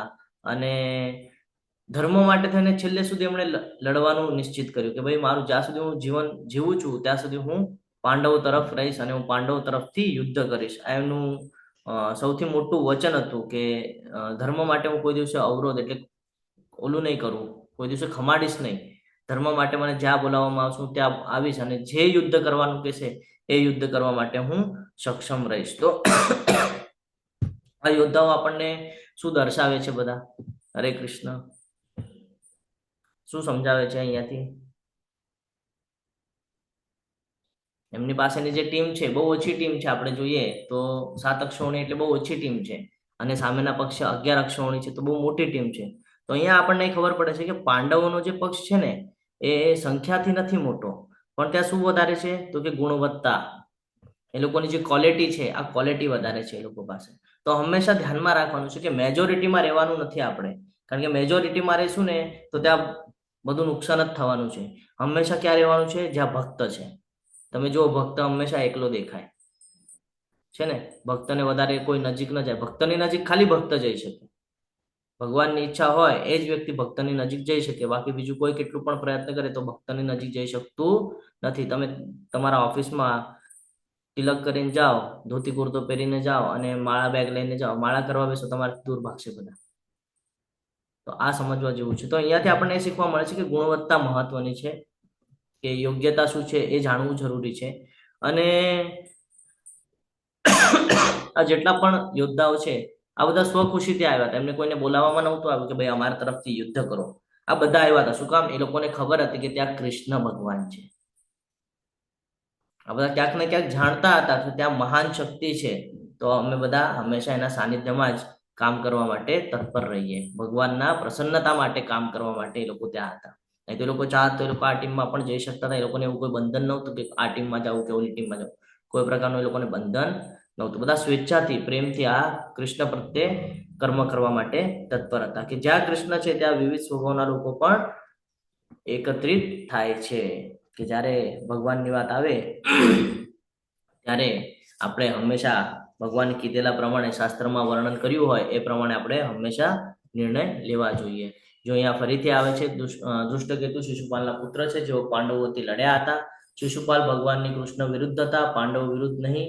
અને આજે ભયંકર યુદ્ધમાં દ્રોણે દુષ્ટકેતુનો વધ કર્યો હતો. દ્રોણાચાર્ય અને દુષ્ટકેતુ વચ્ચે ઘમાસાન એવું યુદ્ધ થયું હતું. ચેકિતાન એ વૃષ્ણિ વંશમાંના એક યાદવ છે, તેમજ ખૂબ પરાક્રમી મહારથી છે અને પાંડવ સેનાના કમાન્ડર ઇન ચીફમાંના એક હતા. એટલે કે નિર્ણય લેવાની ક્ષમતા એમનામાં હતી કે કોણે કઈ જગ્યાએ ઊભું રહેવાનું છે અને કેવી રીતે વ્યૂહરચના ગોઠવવાની છે. આ બધું એમની પાસે ખૂબ સરસ રીતે હતું. કાશીરાજ કાશીના રાજા હતા. પાંડવોના પક્ષે લડ્યા હતા. એમને ખબર હતી કે એ ધર્મ તરફ છે, અને એ પણ મહર્ષિ રાજર્ષિ હોવાને લીધે એમને એ જ્ઞાત હતું કે કોની સાઈડ લેવાની છે, કોઈ નથી લેવાની. પુરુજીત અને કુંતીભોજ એ કુંતીના ભાઈઓ છે. શૈબ્ય મહારાજા યુધિષ્ઠિરના સસરા છે, તેમની પુત્રી દેવકીના લગ્ન યુધિષ્ઠિર મહારાજ સાથે થયા હતા. તે નરપુગવ તરીકે ઓળખાય છે, પુરુષોમાં સૌથી શ્રેષ્ઠ છે અને તે એક શક્તિશાળી પરાક્રમી યોદ્ધા તરીકે ઓળખાય છે. તો એટલા યોદ્ધાઓ ત્યાં ઉપસ્થિત હતા. જો કે જથ્થામાં નથી, બહુ ઓછા છે, ગણ્યા ગાંઠ્યા છે, પણ બધામાં કંઈક ને કંઈક નિપુણતા છે અને બધા ભગવાન કૃષ્ણના શરણમાં છે. આ હંમેશા યાદ રાખવાનું છે. આગળ વધીએ. પરાક્રમી યુધામન્યુ અત્યંત શક્તિશાળી ઉત્તમ ઓજા, સુભદ્રાનો પુત્ર અને દ્રૌપદીના પુત્રો એ બધા જ મહારથીઓ છે. હવે કોના નામ લઈ રહ્યા છે?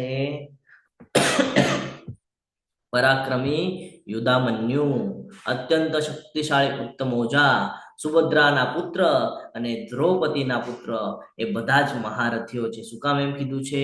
કારણ કે જ્યારે કોઈ બે વ્યક્તિ ઊભી હોય અને બે વ્યક્તિની વચ્ચે ચર્ચા ચાલતી હોય ને કોઈ તમને એમ કહી દે કે ભાઈ આજો આ કેટલું શ્રેષ્ઠ છે, તો આપણને એવું થાય ને કે ભાઈ એ શ્રેષ્ઠ તો હું કોણ? ઈર્ષ્યાનો ભાવ આવે ને આપણામાં કે ભાઈ એનામાં બધા ગુણ છે તો શું મારામાં બધા અવગુણ છે? આપણને એવું લાગે ને. તો એવી કઈક સિચ્યુએશન કહી દઈએ એમને. બોલવા વખતે શબ્દ એવી રીતે વાપરેલા છે કે જે હિટ કરવું હોય એ હિટ બરાબર થાય. એટલે અહીંયા એવી રીતે નામ લેવામાં આવ્યા કે જેનાથી દ્રોણાચાર્ય ક્રોધિત થાય, ગુસ્સે ભરાય અને એમ કે ભાઈ તું આ બધાની વાહ કરે છે, તો હું કોણ છું? આ બધાને તો મેં જ શીખવાડેલું યુદ્ધ કેમ કરવાનું, અને તું મારા ઉપર ડાઉટ લઈ રહ્યો છે. ક્રોધિત થાય ને એટલા માટે એવી રીતે વર્ણન કરે છે. હવે જોજો એને ચેન્જ કેવી રીતે કરશે. ખબર પડી કે ભાઈ હવે દ્રોણાચાર્યને મેં એમ કીધું, હવે એને ગુસ્સો આવી શકે છે કે ભાઈ હું શું કમજોર છું, એમ ગુસ્સો આવી શકે છે. તો તરત બાજી કેવી રીતે પલટીને અહીંયા જુઓ. હવે અસ્માકં તુ વિશિષ્ટાયે તાન્ની બોધ દ્વિજોત્તમ નાયકા મમ સૈન્યસ્ય સંજ્ઞાર્થતા બ્રવીમિતિ. પરંતુ હે બ્રાહ્મણ શ્રેષ્ઠ, તમારી જાણ માટે હું મારી સેનાના તે નાયકો વિશે કહું છું કે જેઓ મારી સેનાને દોરવણી આપવામાં વિશેષ યોગ્ય છે. હવે આ થઈ ગયું સામા પક્ષનું. હવે પોતાના પક્ષમાં આવ્યા અને સૌથી પહેલું ઉચ્ચારણ કર્યું, હે બ્રાહ્મણ શ્રેષ્ઠ. તરત એમનો ઉલ્લેખ કર્યો કે એમને ક્યાંક ગુસ્સો ના આવી જાય કે મેં આ લોકોની વાહ કરી, તો ક્યાંક એમને ગુસ્સો ના આવી જાય એટલે પોતાની સિચ્યુએશનને સુધારી રહ્યા છે. તો શું કે છે? હે બ્રાહ્મણ શ્રેષ્ઠ, કે બ્રાહ્મણોમાં સૌથી શ્રેષ્ઠ છો તમે. હવે હું તમને એ પણ કહું છું કે આપણી ટીમમાં કોણ કોણ છે જે આ બધું દોરવણી, આ બધી સેનાને હેન્ડલ કરવાની છે. અને હવે પોતાની સિચ્યુએશનને કહીએ ને આપણે સ્ટેબલ કરવાની કોશિશ કરે છે કે ભાઈ ક્યાંક દ્રોણાચાર્યને ગુસ્સો આવી ગયો અને એ ક્યાંક પાંડવોના ટીમમાં વયા ગયા તો મારું તો નુકસાન થઈ જશે. એટલે હવે સિચ્યુએશનને સુધારી રહ્યા છે. હવે કે છે મારી સેનામાં સ્વયં આપ. પહેલા બ્રાહ્મણનું નામ લે છે, પછી ભીષ્મ દાદાનું નામ લે છે. જોજો, ત્યારે કે ભીષ્મજીને શું છે? ઈચ્છા મૃત્યુનું વરદાન છે. તો ભીષ્મ દાદાનું નામ નથી લેતા, એ ક્ષત્રિય છે. એટલા માટે પેલું નામ કોનું લેવું જોઈએ? બ્રાહ્મણનું. તો અહીંયા ચતુરાઈ બતાડે છે કે હું પણ હોશિયાર છું. કે ભાઈ પહેલા કોનું નામ લીધું? આપ, એટલે કે બ્રાહ્મણ. અને પછી કે છે ભીષ્મ, પછી કે છે કર્ણ. આ બધા પણ યોદ્ધાઓ છે. કૃપાચાર્ય, અશ્વત્થામા, વિકર્ણ તથા સોમદત્તના પુત્ર ભૂરિશ્રવા જેવા મહાપુરુષો છે કે જેઓ યુદ્ધમાં હંમેશા વિજયી રહ્યા છે. આ લોકો બી કોઈ દિવસે હાર્યા નથી. હવે અહીંયા એક વિકર્ણનું નામ લેવામાં આવેલું છે. તો એટલા માટે લેવામાં આવેલું છે જ્યારે દ્રૌપદીનું વસ્ત્ર હરણ થઈ રહ્યું હતું ને, ત્યારે બધા જોઈ રહ્યા હતા. એમાં ભીષ્મક દાદા પણ હતા. ભીષ્મક દાદા એટલા માટે ચૂપ હતા કારણ કે એમને ખબર હતી કે જો હું અહીંયા બોલીશ તો મને આ લોકો સાથે ખમવા નહીં મળે, અને મેં જે પ્રણ લીધું છે એ પ્રણ માન્ય નહીં થાય. તો મારે મારું પ્રણ સાચવવું છે. એટલે એ ત્યાં ઉપસ્થિત હતા અને એને ખબર હતી કે હું કાંઈ બોલ્યો નથી ને આનું ફળ મને ભોગવવું પડશે ભવિષ્યમાં. તો ત્યારે જે દ્રૌપદીનું વસ્ત્રહરણ થઈ રહ્યું હતું ને, ત્યારે કોઈ કે વિરોધ નોંધાવ્યો હતો. તો એ વિરોધ કોઈ નોંધાવ્યો હતો ને તે વિકર્ણ હતા, કે જેણે કીધેલું કે આ ખોટું થઈ રહ્યું છે. એટલે એનું પણ નામ લઈ લીધું કે ભાઈ હું આનું નામ નહીં લઈશ ને તો આ કાલ સવારે એ લોકોના ટીમમાં દેખાઈ જશે મને. તો એટલા માટે એનું પણ નામ ત્યાં લઈ લીધું. કૃપાચાર્યનું નામ પણ લઈ લીધું. અને કર્ણનું નામ એટલા માટે લીધું કે કર્ણ એના ફ્રેન્ડ હતા, બહુ નજીકના છે ને. કહીએ ને આપણે કે ભાઈ ભાઈ પ્લસ ફ્રેન્ડ હોય તો આપણે એને કેવી રીતે વર્તન કરીએ, એવું કંઈક સિચ્યુએશન હતું. એટલા માટે કર્ણનું નામ પણ લઈ લીધું કે મહાન યોદ્ધા છે, આ ત્યાં જવા ન જોઈએ. અને આ ભીષ્મક દાદા છે એને તો ઈચ્છા મૃત્યુનું વરદાન છે. એને ક્યાંક ક્રોધ ના આવી જાય કે ભાઈ બધાનું વાહ કરે છે, બધાની તું ઓલી કરે છે, મારી એ કરી નાખ, એવું કાંઈક ન લાગે એમને. એટલે ભીષ્મક દાદાનું નામ પણ લઈ લે છે. અને આ કે છે ત્યારે જોવે છે આજુબાજુ કોણ કોણ છે અને પછી બોલે છે. જ્યારે તમે વાંચશો મહાભારત તો તમને ખબર પડશે કે આ બધું જોવે છે આજુબાજુ કોણ છે અને પછી આવા વાક્યો બોલે છે કે ભાઈ કોઈ રહી નથી જતું ને. તો આ ચપળતા છે એની. અન્ય ચ બહવ સુરા મદર્થે ત્યક્ત જીવિતા નાના શસ્ત્ર પ્રહારણા સર્વે યુદ્ધ વિશારદા. એવા અનેક વીરો પણ છે કે જેઓ મારા માટે પોતાનું જીવન ત્યજવા તત્પર છે. તેઓ વિવિધ પ્રકારના શસ્ત્રોથી સુસજ્જ છે અને યુદ્ધ વિદ્યામાં નિષ્ણાત છે. અહીંયા એની સૌથી મોટી ભૂલ થઈ ગઈ. શું ભૂલ થઈ ગઈ? ત્યક્ત જીવિતા. આ એનું કારણ છે યુદ્ધ હારવાનું. શું? તો કે એવા અનેક વીરો પણ છે જો મારા માટે પોતાનું જીવન તજવા તત્પર છે. એટલે અહીંયા શું કે છે કે ભાઈ મારા માટે એ લોકો જીવ આપવાના છે. એટલે પોતાનું વિચાર કરે છે, અહીંયા બીજાનો વિચાર કરી રહ્યા નથી. આ જેનું વર્ડ છે ને, આ વર્ડ બહુ મહત્વનો છે કે એના પતનનું કારણ આ પણ એક છે. એમ કહી શકતા હતા કે ભાઈ યુદ્ધ જીતવા માટે આ બધા વીરો પણ અહીંયા યુદ્ધ કરવાના છે. છે ને, પણ એ શું કહે છે, ભાઈ મારી માટે મરવા તૈયાર છે. આપણને કોઈ એમ કે ભાઈ તું તો હવે મારી માટે તારી બળી આપવાની છે, તો કેવું લાગે કે ભાઈ આ પોતાના ફાયદા માટે મારું ઓલું કરે છે. આપણને લાગે ને કે કેવી સિચ્યુએશન અહીંયા નિર્માણ થઈ છે. બોલવામાં બહુ ધ્યાનપૂર્વક બોલવું જોઈએ, શું બોલીએ છીએ શું નથી બોલતા, અહીંયાથી આપણને શીખવા મળે છે. તો એ ઇનડાયરેક્ટલી શું કરી રહ્યા છે કે ભાઈ બધા જુસ્સામાં આવે ને એટલા માટેના પ્રયત્ન ચાલી રહ્યા છે કે ભાઈ બધાનું નામ લઈ અને હું એમ બતાડું કે ભાઈ સામેવાળા શ્રેષ્ઠ છે, તો મારી પાસે પણ બધી શ્રેષ્ઠ એવી ટીમ છે અને આ બધા યોદ્ધાઓ છે જે આ લોકોનો વધ કરી નાખશે. આપણું સૈન્ય બળ અમાપ છે અને આપણે સૌ પિતામહ ભીષ્મ દ્વારા પૂર્ણપણે રક્ષાયેલા છે. હવે જોવે છે કે બાજુમાં ભીષ્મક દાદાનો રથ દેખાય છે, તો હવે ભીષ્મક દાદાની સ્તુતિ કરવાનું ચાલુ કરી દીધું છે. શું કે છે કે જ્યાં સુધી આપણું સૈન્ય બળ અમાપ છે, બહુ મોટું છે, 11 અક્ષોણી સેનાનું બળ છે આપણી પાસે, અને આપણે બધા કોનાથી સુરક્ષિત છીએ તો કે દાદા ભીષ્મ દ્વારા સુરક્ષિત છે, કારણ કે ઈચ્છા મૃત્યુનું વરદાન છે. અને સેનાપતિ જ્યાં સુધી દાદા ભીષ્મ છે ત્યાં સુધી ચિંતા કરવાની જરૂર નથી કે એને ખબર છે કેવી રીતે યુદ્ધ કરવાનું, કેમ નહીં, એ નિપુણ છે એમાં, એમની પાસે બધી જ પ્રકારની વિદ્યાઓ છે, એટલે આપણે કઈ ચિંતા કરવાની જરૂર નથી. એટલે એને ખુશ કરવા માટે અહીંયા શબ્દ વાપરે છે કે આપણે બધા તો પિતામહ ભીષ્મ દ્વારા પૂર્ણપણે રક્ષાયેલા છે. જ્યારે પાંડવોનું સૈન્ય બળ ભીમ દ્વારા સારી રીતે રક્ષાયેલું હોવા છતાં તે સીમિત છે. એટલે અહીંયા ડિવાઇડેશન કરીને બતાડે છે કે ભીષ્મક દાદા તો ઈચ્છા મૃત્યુનું વરદાન છે, ભલે ત્યાં સામે ભીમ રહ્યો તો આપણે ચિંતા કરવાની જરૂર નથી. ભીમને કઈ ઈચ્છા મૃત્યુનું વરદાન નથી, ભલે સેનાપતિ રહ્યો તો આપણી પાસે પણ એક એવા સેનાપતિ છે જેને ઈચ્છા મૃત્યુનું વરદાન છે. જ્યાં સુધી આપણે એના સાનિધ્યમાં છીએ ત્યાં સુધી આપણે કઈ ચિંતા કરવાની જરૂર નથી. આ એનું સૌથી મોટું કહીએ ને આપણે કે ભૂલ કે જ્યાં એને એવી રીતે સમજી લીધું. હવે પાઠ 3, જ્યાં કૃષ્ણ છે ત્યાં હંમેશા વિજય થાય છે. કીધું છે ને છેલ્લા શ્લોકમાં, યત્ર યોગેશ્વર કૃષ્ણ યત્ર પાર્થો ધનુર્ધર તત્ર શ્રી વિજયો ભૂતિર ધ્રુવા નીતિર્મતિર્મમ. જ્યાં ભગવાન કૃષ્ણ છે ત્યાં તો હંમેશા યુદ્ધ જીતાય જ જાય છે. આગળ કે છે માટે સૈન્ય વ્યૂહમાં પોતપોતાના મોખરના સ્થાન પર રહીને આપ સૌ પિતામહ ભીષ્મની પૂરેપૂરી સહાયતા અવશ્ય કરશો. હમણાં શું સ્ટેટમેન્ટ આપ્યું એમણે કે ભાઈ જ્યાં સુધી દાદા ભીષ્મ છે ત્યાં સુધી આપણે ચિંતા કરવાની જરૂર નથી, આપણે એનાથી રક્ષાયેલા છીએ. હવે શું બતાડે છે ખબર છે કે દાદા ભીષ્મ વૃદ્ધ થઈ ગયા છે અને ક્યાંક એમને એ ક્યાંક પાંડવો તરફ ન વયા જાય એટલા માટે એને રક્ષણ કરી રાખજો, એવી રીતે કહે છે. ખબર છે કે એ કૃષ્ણના ભક્ત છે અને ખબર છે કે કઈ બી સિચ્યુએશનમાં એ ત્યાં જઈ શકે છે, પાંડવોના ટીમમાં જઈ શકે છે. એટલે શું કે છે કે તમે બધા ભીષ્મનું રક્ષણ કરો. અંદરથી એને અશાંતિ છે, જે દુર્યોધન છે એને અંદરથી ભય લાગે છે કે ભાઈ દાદા ભીષ્મ છે ત્યાં સુધી તો રક્ષાયેલા છે, પણ ભીષ્મ દાદા જો સામેની ટીમમાં આવી જશે તો. પાંડવ પ્રત્યે આંતરિક રીતે સહાનુભૂતિ રાખે છે, આપણને ખબર છે. એને ખબર છે કે બહુ લાડકા છે અર્જુનને બધા. જ્યારે નાના હતા ને અર્જુનને આ બધા, ત્યારે એના ખોળામાં આખા સફેદ કપડાં પહેરેલા હોય અને એના ખોળામાં જઈને રમતા આ બધા બાળકો, અર્જુનજી ને એ બધા.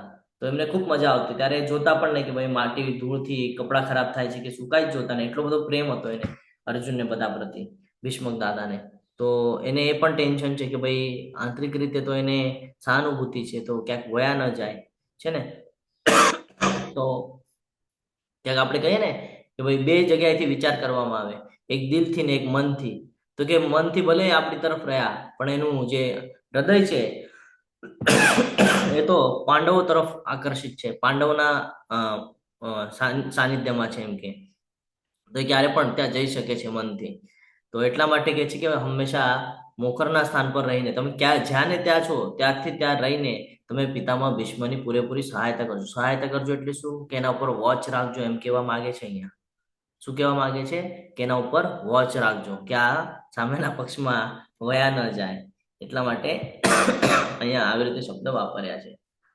ત્યારે ગુરુવંશના મહાપ્રતાપી વયોવૃદ્ધ વડીલ પિતામહ ભીષ્મ સિંહની ગર્જના જેવો ઘોષ કરનારો પોતાનો શંખ ફૂંકીને ઉચ્ચ સ્વરે શંખનાદ કર્યો, જેનાથી દુર્યોધન બહુ હર્ષ પામ્યો. હવે આ જયારે બોલ્યા ને તો ત્યાં એમને ખબર પડી ગઈ, કોને? બાજુમાં ઉભા ભીષ્મ પિતામહને, કે ભાઈ આ હવે મારા ગુણગાન એટલા માટે ગાય છે કે અમારી આગળથી અપેક્ષા રાખે છે અને હવે મારી આગળ આવશે અને ક્યાંક આશીર્વાદ માંગી લીધા તો મારે તો એમ જ કેવું પડશે વિજયી ભવ. હવે એની ઈચ્છા નથી કે વિજયી ભવ કહું, જોઈ રહ્યા છે કે આને હવે ધીરે ધીરે મારા ઉપર પોઈન્ટ આવ્યો છે અને હવે ધીરે ધીરે મારી વાહ કરવા માંડ્યો છે આ, તો હવે આ આવશે મારી આગળ, કારણ હવે એને મારી પાસેથી કામ કાઢવું છે, તો આવશે મારી આગળ. તો હવે જેવો મારી પાસે આવે એની પહેલા જ દાદા ભીષ્મએ શંખ હાથમાં લીધો અને તરત જ એ શંખ ફૂંકી દીધો. હવે આ શંખ ફૂંક્યો એનો એને શું અર્થ લીધો કે ભાઈ ભીષ્મક દાદાને કઈ ઉત્સાહિત કરવાની જરૂરત નથી, ભીષ્મક દાદા તો પહેલેથી જ તૈયારીમાં છે. જો એને શંખ ફૂંકી દીધો ને એટલે એ તો પહેલાથી જ ઉત્સાહમાં છે, એટલે આપણે ચિંતા કરવાની જરૂર નથી. પણ એ મૂર્ખ એ સમજી ન શક્યો કે ભીષ્મક દાદાએ શંખ એટલા માટે ફૂંક્યો કે તું મારી પાસે નહીં આવતો. સમજી રહ્યા છો સિચ્યુએશન? આવી સિચ્યુએશન થઈ રહી હતી અને એવી સિચ્યુએશનમાં પણ જે ભગવાનના ભક્તો હોય છે ને એને ખબર છે કે અધર્મના પાર્ટમાં ઉભું રહીને પણ ધર્મને કેવી રીતે સપોર્ટ કરવો ને એને આવડતું હોય. ક્યાં ઉભા હતા ભીષ્મક દાદા? અધર્મના પાર્ટમાં ઉભા હતા, તો પણ એને ખબર હતી કે મારે ધર્મને કેવી રીતે સપોર્ટ આપવો છે. ન આપ્યું એમને વરદાન ન આપ્યું, છેલ્લે સુધી ના આપ્યું વિજય ભવનું વરદાન. જ્યારે તમે મહાભારત વાંચશો તો તમને ખબર પડશે. તો તરત એમણે શંખ ફૂંકી દીધો અને દુર્યોધનને એવું દર્શાવી દીધું કે ભાઈ હું તારી સાથે જ છું, તું ચિંતા કરતો નહીં, એવી રીતે દર્શાવી દીધું. ને આ દુર્યોધન પણ, એને પણ એવું લાગ્યું કે ભાઈ ભીષ્મક દાદાને કઈ કહેવાની જરૂર નથી, ભીષ્મક દાદા તો ઓલરેડી એનર્જેટિક છે. એને શંખ ફૂંકીને આ ક્લિયર કરી દીધું કે ભાઈ હું તો યુદ્ધ કરવાના મૂડમાં છું, તો એ કઈ આગળનું કઈ બોલતો નહીં, જરૂરત નથી તારે મારી વાહ કરવા. એને એવું લાગ્યું. ત્યાર પછી શંખ, નગાડા, તુરાઈ, રણસિંગા એક સાથે વાગવા લાગ્યા, જેનો સંયુક્ત વાઘઘોષ બહુ ઘોંઘાટ ભર્યો હતો. જોર જોરમાં નગાડા અને બધું વાગવા માંડ્યું જોર જોરમાં. જ્યારે યુદ્ધ કરવાની શરૂઆત થાય ને તો એ જોર જોરમાં બધું વાગે અને એનાથી ખબર પડે, કારણ આટલી મોટી સેના છે, વિશાળ સેના છે, તો ખબર કેમ પડે કે ભાઈ યુદ્ધની શરૂઆત થઈ એમ. તો એટલા માટે આ નગાડાને બધું મૂકવામાં આવેલું હતું. એ વગાડે એટલે એના અવાજથી બીજાને સમજાય. એવી જ રીતે જ્યારે કોઈ મહાન યોદ્ધા વીરગતિ થાય એટલે કે જ્યારે મૃત્યુ પામે યુદ્ધની અંદર, ત્યારે પણ જોર જોરમાં નગાડા અને શંખ ને બધું વાગે, જેનાથી ખબર પડે કે કોઈ જગ્યા ઉપરનો વીર યોદ્ધા મૃત્યુ થયો છે, વીરગતિને પ્રાપ્ત થયો છે, એ સમજાય. તો આ એ લોકોની એ સમયની સિસ્ટમ હતી. બીજી બાજુએ અર્થાત સામા પક્ષે શ્વેત અશ્વો જોડેલા વિશાળ રથમાં વિરાજમાન ભગવાન કૃષ્ણ અને અર્જુને પોતપોતાના દિવ્ય શંખ ફૂંક્યા. શરૂઆત કોણે કરી? ભીષ્મક દેવે શંખ ફૂંકીને. હવે કોણ શંખ ફૂંકી રહ્યા છે? કૃષ્ણ અને અર્જુન. તો કયા કયા શંખ ફૂંક્યા? તો કે કૃષ્ણ ભગવાને પંચજન્ય નામનો શંખ ફૂંક્યો, અર્જુને દેવદત્ત નામનો શંખ ફૂંક્યો, પછી યુધિષ્ઠિરે અનંત વિજય નામનો ફૂંક્યો, ભીષ્મએ પૌંડ્ર નામનો ફૂંક્યો, નકુલે સુઘોષા અને સહદેવે મણિપુષ્પક નામના શંખ ફૂંકીને બધાના હૃદયને વિદીર્ણ કરી નાખ્યા. જે અધર્મ તરફ હતા એ લોકોને હંમેશા અંદર એક ભય હોય કે આપણે અધર્મના માર્ગ ઉપર છે, આપણું પતન થઈ જશે.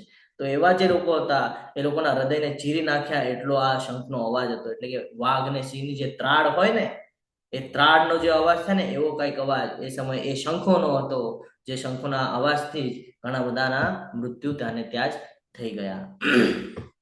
ભગવાન કૃષ્ણએ પંચજન્ય નામનો શંખ ફૂંક્યો, અર્જુને દેવદત્ત નામનો શંખ ફૂંક્યો તથા અતિમાનુષી કર્મ કરનાર ખાઉદરા ભીમે પૌંડ્ર નામનો શંખ ફૂંક્યો. હે રાજા, કુંતી પુત્ર યુધિષ્ઠિરે પોતાના અનંત વિજય નામનો શંખ ફૂંક્યો અને નકુલ અને સહદેવે સુગેશ તથા મણિપુષ્પક નામના શંખ ફૂંક્યા. મહાન ધનુર્ધારી કાશીરાજ, મહાન યોદ્ધા શિખંડી, દુષ્ટધૂમ, વિરાટ અપરાજિત, સાત્વિકી, દ્રુપદ, દ્રૌપદીના પુત્રો તથા અન્ય જેમ કે મહાબાહુ સુભદ્રા, એ બધાએ પોતપોતાના શંખ ફૂંક્યા. જો કેટલા બધા લોકો છે અને બધાએ વારાફરતી એક પછી એક શંખ ફૂંકવાનું ચાલુ કર્યું. શંખ ફૂંકવાની અંદર શરૂઆત થઈ ભીષ્મક દાદાથી, પછી કૃષ્ણએ ફૂંક્યો, પછી અર્જુનજીએ ફૂંક્યો, પછી ભીમ, સહદેવ, નકુલ અને યુધિષ્ઠિર એ બધા જયારે શંખ ફૂંક્યા એના પછી ધીરે ધીરે બાકીના જે મહાન ધનુર્ધાર મહાન યોદ્ધાઓ હતા, કાશીરાજ છે, શિખંડી છે. શિખંડી આપણે ચર્ચા કરેલી હતી. શિખંડી કોણ છે? અંબા. પાછલા જન્મમાં એ અંબા હતા. અને કોના વિરુદ્ધમાં એને ક્રોધ હતો? ભીષ્મ પિતામહ. હા, ભીષ્મ પિતામહ પ્રભુજી છે ને. ભીષ્મ પિતામહ અંબાને જીતીને લાવ્યા હતા અને પછી કે હું તારી સાથે લગ્ન નહીં કરી શકું, આનો ક્રોધ આવ્યો હતો અને પછી એને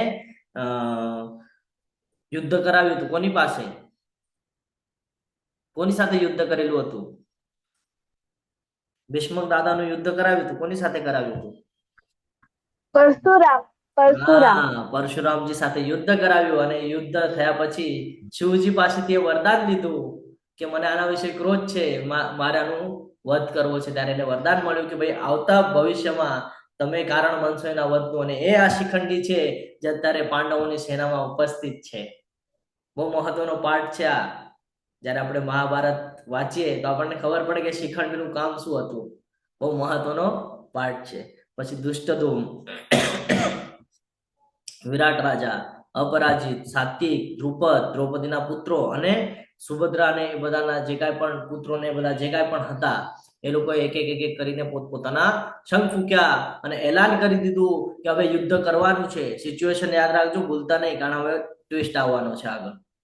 તો યુદ્ધની તૈયારી થઈ ગઈ. બધાએ પોતપોતાની માનસિકતા બતાડી દીધી, જેમાં આપણને દ્રોણાચાર્ય વિશેનું જ્ઞાન પ્રાપ્ત થયું, દુર્યોધનની જ્ઞાન પ્રાપ્ત થયું, ભીષ્મ પિતામહનું જ્ઞાન પ્રાપ્ત થયું કે ભીષ્મ પિતામહે પણ અધર્મના સાઈડ પર ઉભા રહીને પણ ધર્મને કેવી રીતે સપોર્ટ કર્યો.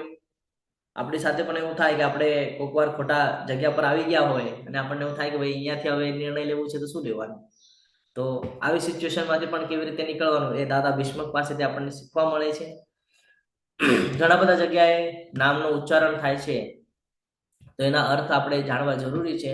તો કૃષ્ણ ભગવાન, કૃષ્ણ એનો અર્થ જ થાય છે કે સર્વ આકર્ષક, જે બધાને આકર્ષિત કરે એને કૃષ્ણ કહેવામાં આવે છે. ઋષિકેશ એટલે કે ઇન્દ્રિયોના માલિક, જે આપણી ઇન્દ્રિયો છે એને કંટ્રોલ કરનાર, તો એને કહેવાય છે ઋષિકેશ. જે અર્જુનજીના ઇન્દ્રિયોને પણ કંટ્રોલ કરાવી દે છે ભવિષ્યમાં. આપણે આગળ જેમ જેમ વધશે એમ આપણને જ્ઞાન પ્રાપ્ત થશે. માધવ તો કે ભાગ્યની દેવીના પતિ. અચ્યુત તો કે અચૂક, જે કોઈ દિવસે ચૂકતા નથી. શેમાં ચૂકતા નથી કે ભાઈ પોતાના ભક્તોનું રક્ષણ કરવામાં કોઈ દિવસે ચૂકતા નથી. પછી મધુસૂદન, મધુ નામનો જે રાક્ષસ છે એનો મધુ અને કેટક આવા બે નામના રાક્ષસ હતા, એ બંનેનો વધ કર્યો હતો એટલે એને મધુસૂદન કહેવામાં આવે છે. ગોવિંદા, જે ઇન્દ્રિયો અથવા ગાયોને આનંદ આપે છે. વાસુદેવ એટલે વસુદેવના પુત્ર. દેવકીનંદન એટલે દેવકીના પુત્ર. યશોદાનંદન એટલે યશોદાના પુત્ર. પાર્થ સારથી એટલે કે અર્જુનજીના સારથી, એના રથના ચાલક એટલે અર્જુનજીને પાર્થ કહેવામાં આવે છે કારણ કે પૃથા પુત્ર છે. તો કુંતી માતાને પણ યાદ કરવામાં આવે છે કે પાર્થ સારથી. પાર્થ એટલે કે અર્જુન. કેશવ, કેશી નામના દૈત્યનો નાશ કર્યો હતો એટલે કેશવ નામ પડ્યું. જનાર્દન તો કે જે જનો એટલે જે જીવ છે એને એનું અર્જન કરે એટલે એનું પોષણ કરે એને કહેવાય છે જનાર્દન. તમામ જીવોના સંચાલક જેને કહેવાય છે. ધનંજય અર્જુન માટે વપરાયેલો છે કારણ કે સંપત્તિ જ્યારે જરૂર પડેલી હતી સંપત્તિની ત્યારે અર્જુનજી એ જીતીને લાવ્યા હતા, એટલે સંપત્તિનો વિજેતા તરીકે એને ધનંજય કહેવામાં આવે છે. પાર્થ એટલે કુંતીના પુત્ર પૃથા. ગુડાકેશ, જે ઊંઘ ઉપર વિજય મેળવે છે, નિંદ્રા ઉપર વિજય પ્રાપ્ત કરવું, એને કહેવાય છે ગુડાકેશ. અને વૃકોદર એટલે કે ભીમને કહેવામાં આવેલું છે, જે ખાઉદ્રો અને સખત કાર્યો કરે છે, એટલે જે બળશાળી હોય એને કે છે વૃકોદર, એટલે કે ભીમને અહીંયા સંબોધન કરવામાં આવેલું છે. તો આ બહુ મહત્વનું છે, આને સ્ક્રીનશોટ મારી લેજો. જેટલા પણ નામ છે આ તમને આગળ પૂછવામાં આવશે, તમે જે ક્વિઝ ભરશો એમાં પણ બધું પૂછવામાં આવશે, એટલે એ જરૂરી છે. હવે આપણે આગળ વધીએ. યુદ્ધની ભૂમિ ઉપર આ લોકોની જે વિચારસારણી છે એ આપણે જોઈ અને હવે બધાએ શંખો ફૂંકી અને ભીષ્મક દાદા એલાન કરી દીધું કે ભાઈ યુદ્ધની શરૂઆત કરો. અને હવે યુદ્ધ માટે બધાએ શંખો ફૂંકવાનું ચાલુ કરી દીધું છે. આકાશ તેમજ પૃથ્વી પર પ્રતિધ્વનિત થતા આ વિભિન્ન ગગનભેદી શંખોના નાદે ધૃતરાષ્ટ્રના પુત્રોના હૃદયને વિદીર્ણ કરી નાખ્યા, કારણ કે દુર્યોધનની ટુકડી જ્યારે શંખ ફૂંક્યો ત્યારે પાંડવોના હૃદયને તોડ્યું નહીં. કેમ?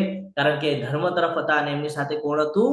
ભગવાન કૃષ્ણ એ સ્વયં ઉભા હતા અને એના ઉપર એમને ભરોસો હતો કે જ્યાં સુધી ભગવાન કૃષ્ણ આપણી સાથે છે, આપણા સેનાપતિ તરીકે આપણને સંબોધન કરશે ત્યાં સુધી આપણે ચિંતા કરવાની જરૂરત નથી. ભગવાનનો આશ્રય લેવાથી ડરવાનું કોઈ કારણ હોતું નથી. એટલે જ્યારે પણ સમય મળે કે તમારી સાથે કોઈ એવી સિચ્યુએશન આવે કે ધર્મ અને અધર્મની બાજુ લેવાની વિષય આવે ત્યારે હંમેશા ધ્યાનમાં રાખવાનું છે ધર્મની બાજુ લેવાની છે, અને ધર્મ તમને હંમેશા એકલું દેખાશે. જે જથ્થામાં દેખાશે એ બધા અધર્મી છે, ધ્યાન રાખવાનું છે, કારણ કે ધર્મને કોઈ સપોર્ટ કરતું નથી. એટલા માટે તમે અત્યારે જોશો તો આપણે અમુક 2-3 ઉદાહરણ લઈએ અને આગળ વધીએ. તો દૂધ અને આલ્કોહોલ, આપણે આનું કેલ્ક્યુલેશન મારીએ તો આલ્કોહોલની દુકાન ઉપર ઘણી બધી ગર્દી થાય છે, એને વેચવા જવું નથી પડતું, દૂધવાળાને ઘરે ઘરે જઈને દૂધ વેચવું પડે. સમજી રહ્યા છો? એટલે સારી બાબત માટે મહેનત વધારે છે ને, મહેનત વધારે છે, પણ પછી ભવિષ્યમાં લાભ જ લાભ છે. એટલે સ્ટાર્ટિંગમાં ઝેર જેવું લાગે, પણ અંતે અમૃત જેવું, અમૃત આપણા. તો આ છે ધર્મ. સ્ટાર્ટિંગમાં આપણને એમ લાગે કે શું તિલક કરીને ધોતી કપડાં પહેરીને બેસવાની વાત કરે છે, અત્યારે ઝેર જેવું લાગશે, પણ જ્યારે અંતિમ સમય આવશે ને પછી ખબર પડશે કે શું લાભ થયો છે. બાકીના બધા રહી જશે અહીંયા ને અહીંયા, આપણે નીકળી જશું ક્યાંક આગળ. આ સમજવું જરૂરી છે અહીંયા. તો જ્યારે પણ આપણે ભગવાનના સાનિધ્યમાં હોઈએ ત્યાં સુધી આપણે ચિંતા કરવાની જરૂરત નથી, કારણ કે ભગવાને પોતે કીધું છે કે સ્વલ્પમ અપ્યસ્ય ધર્મસ્ય ત્રાયતે મહતો ભયાત, કે તું નાનામાં નાનું જો ધર્મ માટે કામ કરીશ, જો તું મારા પ્રસન્નતા માટે કર્મ કરીશ, તો તારું મોટાથી મોટા ભયમાંથી રક્ષણ હું કરીશ. એવી રીતે સ્ટેટમેન્ટ 2.40 ભગવાન આપણને આપશે છે ને. અને ભગવાને આગળ પણ એકવાર કીધું છે કે તારી પાસે જે છે એનું રક્ષણ પણ કરીશ અને તારી ઈચ્છાની પૂર્તિ પણ કરીશ. આ પણ ભગવાને સ્ટેટમેન્ટ આપેલું છે આપણને. એટલે હંમેશા આ જાણવું જરૂરી છે કે ધર્મ અધર્મ સમજવો જરૂરી છે. તે વખતે હનુમાનજીના ચિહ્નથી અંકિત ધ્વજવાળા રથમાં આરૂઢ થયેલા પાંડુપુત્ર અર્જુને પોતાનું ધનુષ ઉઠાવ્યું અને બાણ છોડવા માટે તૈયાર થયો. હે રાજન, ધૃતરાષ્ટ્રના પુત્રને વ્યૂહરચનામાં ગોઠવાયેલા જોઈને અર્જુન પછી ભગવાન શ્રી કૃષ્ણએ આ વચન કહ્યા. શરૂઆત થઈ ગઈ યુદ્ધની, શંખો ફૂંકાઈ ગયા, હાથમાં ધનુષ લીધું છે. હવે જે રથની અંદર છે એ રથ એને અગ્નિદેવ દ્વારા પ્રાપ્ત થયો છે અને રથ ઉપર વિરાજમાન છે કપિધ્વજ. કપિધ્વજ એટલે શું? હરે કૃષ્ણ.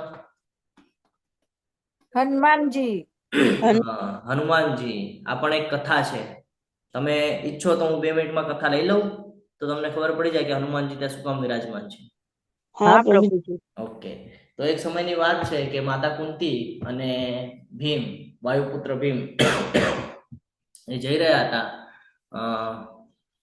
અને ત્યાં કમળ પુષ્પ એમણે જોયું કે ભાઈ કમળ પુષ્પ છે. એમને પુષ્પ જોતું હતું કે ભાઈ મને આવા પુષ્પ જોઈએ છે, મારે કૃષ્ણને ચડાવવા છે, તો મને આવા પુષ્પ જોઈએ છે.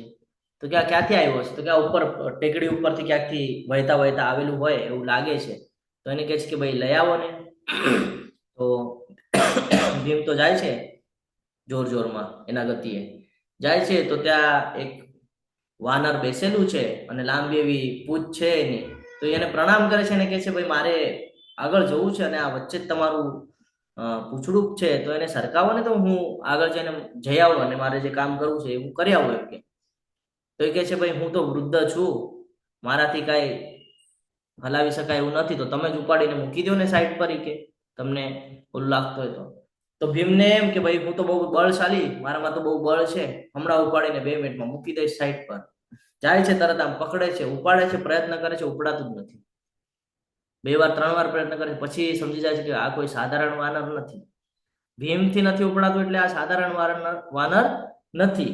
પછી એને પ્રણામ કરે છે અને એને કહે છે. ત્યારે એ બંને વચ્ચે ઓળખ થાય છે અને ખબર પડે છે કે બંને વાયુપુત્ર છે, એટલે બંને ભાઈ છે. સમજી રહ્યા છો? બંને ભાઈ છે.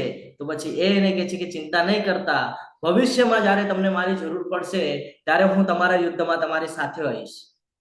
ફરક ખાલી એટલો હશે કે હું યુદ્ધ નહીં લડું. આ ત્યારે એમને વચન આપેલા હતા.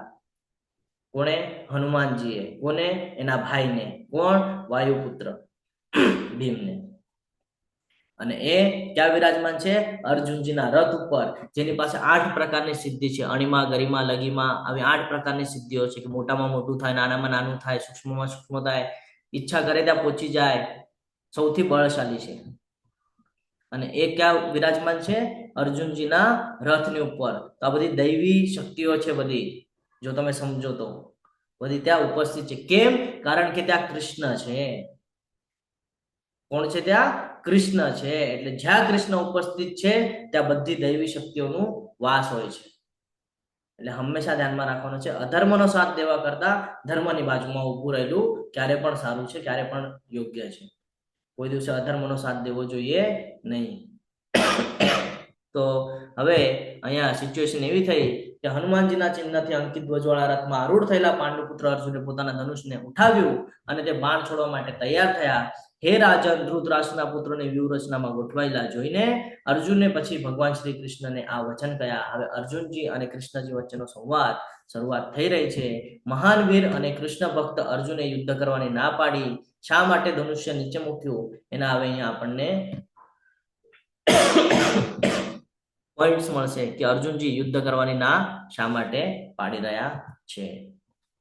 તત્પૂર્વે આપણે હજી થોડુંક ચર્ચા કરીએ અને પછી આગળ વધીએ. તો સમગ્ર યુદ્ધની શરૂઆત થઈ એ પહેલા અર્જુનજીની સ્થિતિ કેવી હતી? અત્યાર સુધી કેવી સ્થિતિમાં હતા અર્જુનજી? હરે કૃષ્ણ વિષાદ યોગમાં હતા. નહીં, હમણાં હજી નથી ગયા વિષાદ યોગમાં. હજી તો સૈન્યનું નિરીક્ષણ બાકી છે માતાજી. સ્થિતિ કઈ હતી હમણાં? શંખ ફૂક્યો એની પહેલાની સ્થિતિ કઈ હતી?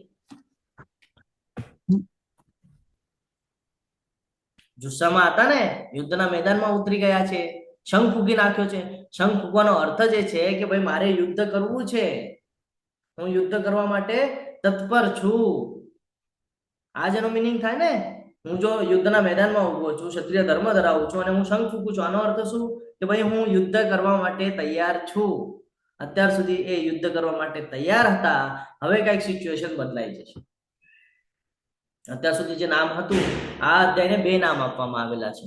કયા બે નામ છે? હરે કૃષ્ણ. 23મા શ્લોક પછી નામ ચેન્જ થઈ જશે. કયા બે નામ છે? અર્જુન વિષાદ યોગ અને કુરુક્ષેત્રના યુદ્ધ ભૂમિ પર સૈન્યનું નિરીક્ષણ. હરી બોલ. તો અત્યારે આપણે જે જોઈ રહ્યા છે આ સૈન્યનું નિરીક્ષણ જોયું, બરાબર? યુદ્ધની કુરુક્ષેત્રના યુદ્ધ ભૂમિ પર સૈન્યનું નિરીક્ષણ. હવે સિચ્યુએશન બદલાશે એટલે એને અર્જુન વિષાદ યોગ એટલે આ અધ્યાયને બે નામ આપવામાં આવેલા છે. એ 23મા શ્લોક પછી ચેન્જ થશે. જોશું આપણે કેવી રીતે ચેન્જ થાય છે. તો અર્જુનજી અત્યાર સુધી જુસ્સામાં છે, યુદ્ધ કરવા માટે કટિબદ્ધ છે, યુદ્ધ કરવા માટે તૈયાર પણ થઈ ગયા, હાથમાં ધનુષ્ય અને તીર કમાન પણ ઉપાડી લીધું છે, બરાબર? અને હવે સાંભળજો શું કહી રહ્યા છે અર્જુનજી. કહી રહ્યા છે શ્રી કૃષ્ણને, અર્જુન ઉવાચ સેનયોરુમયોર મધ્યે રથ સ્થાપન મેચ્યુત. એટલે એને કહી રહ્યા છે કે હવે તમે શું કરો, આ રથને એવી જગ્યાએ લઈ જાઓ, વચ્ચે લઈ જાઓ. ક્યાં વચ્ચે લઈ જાઓ?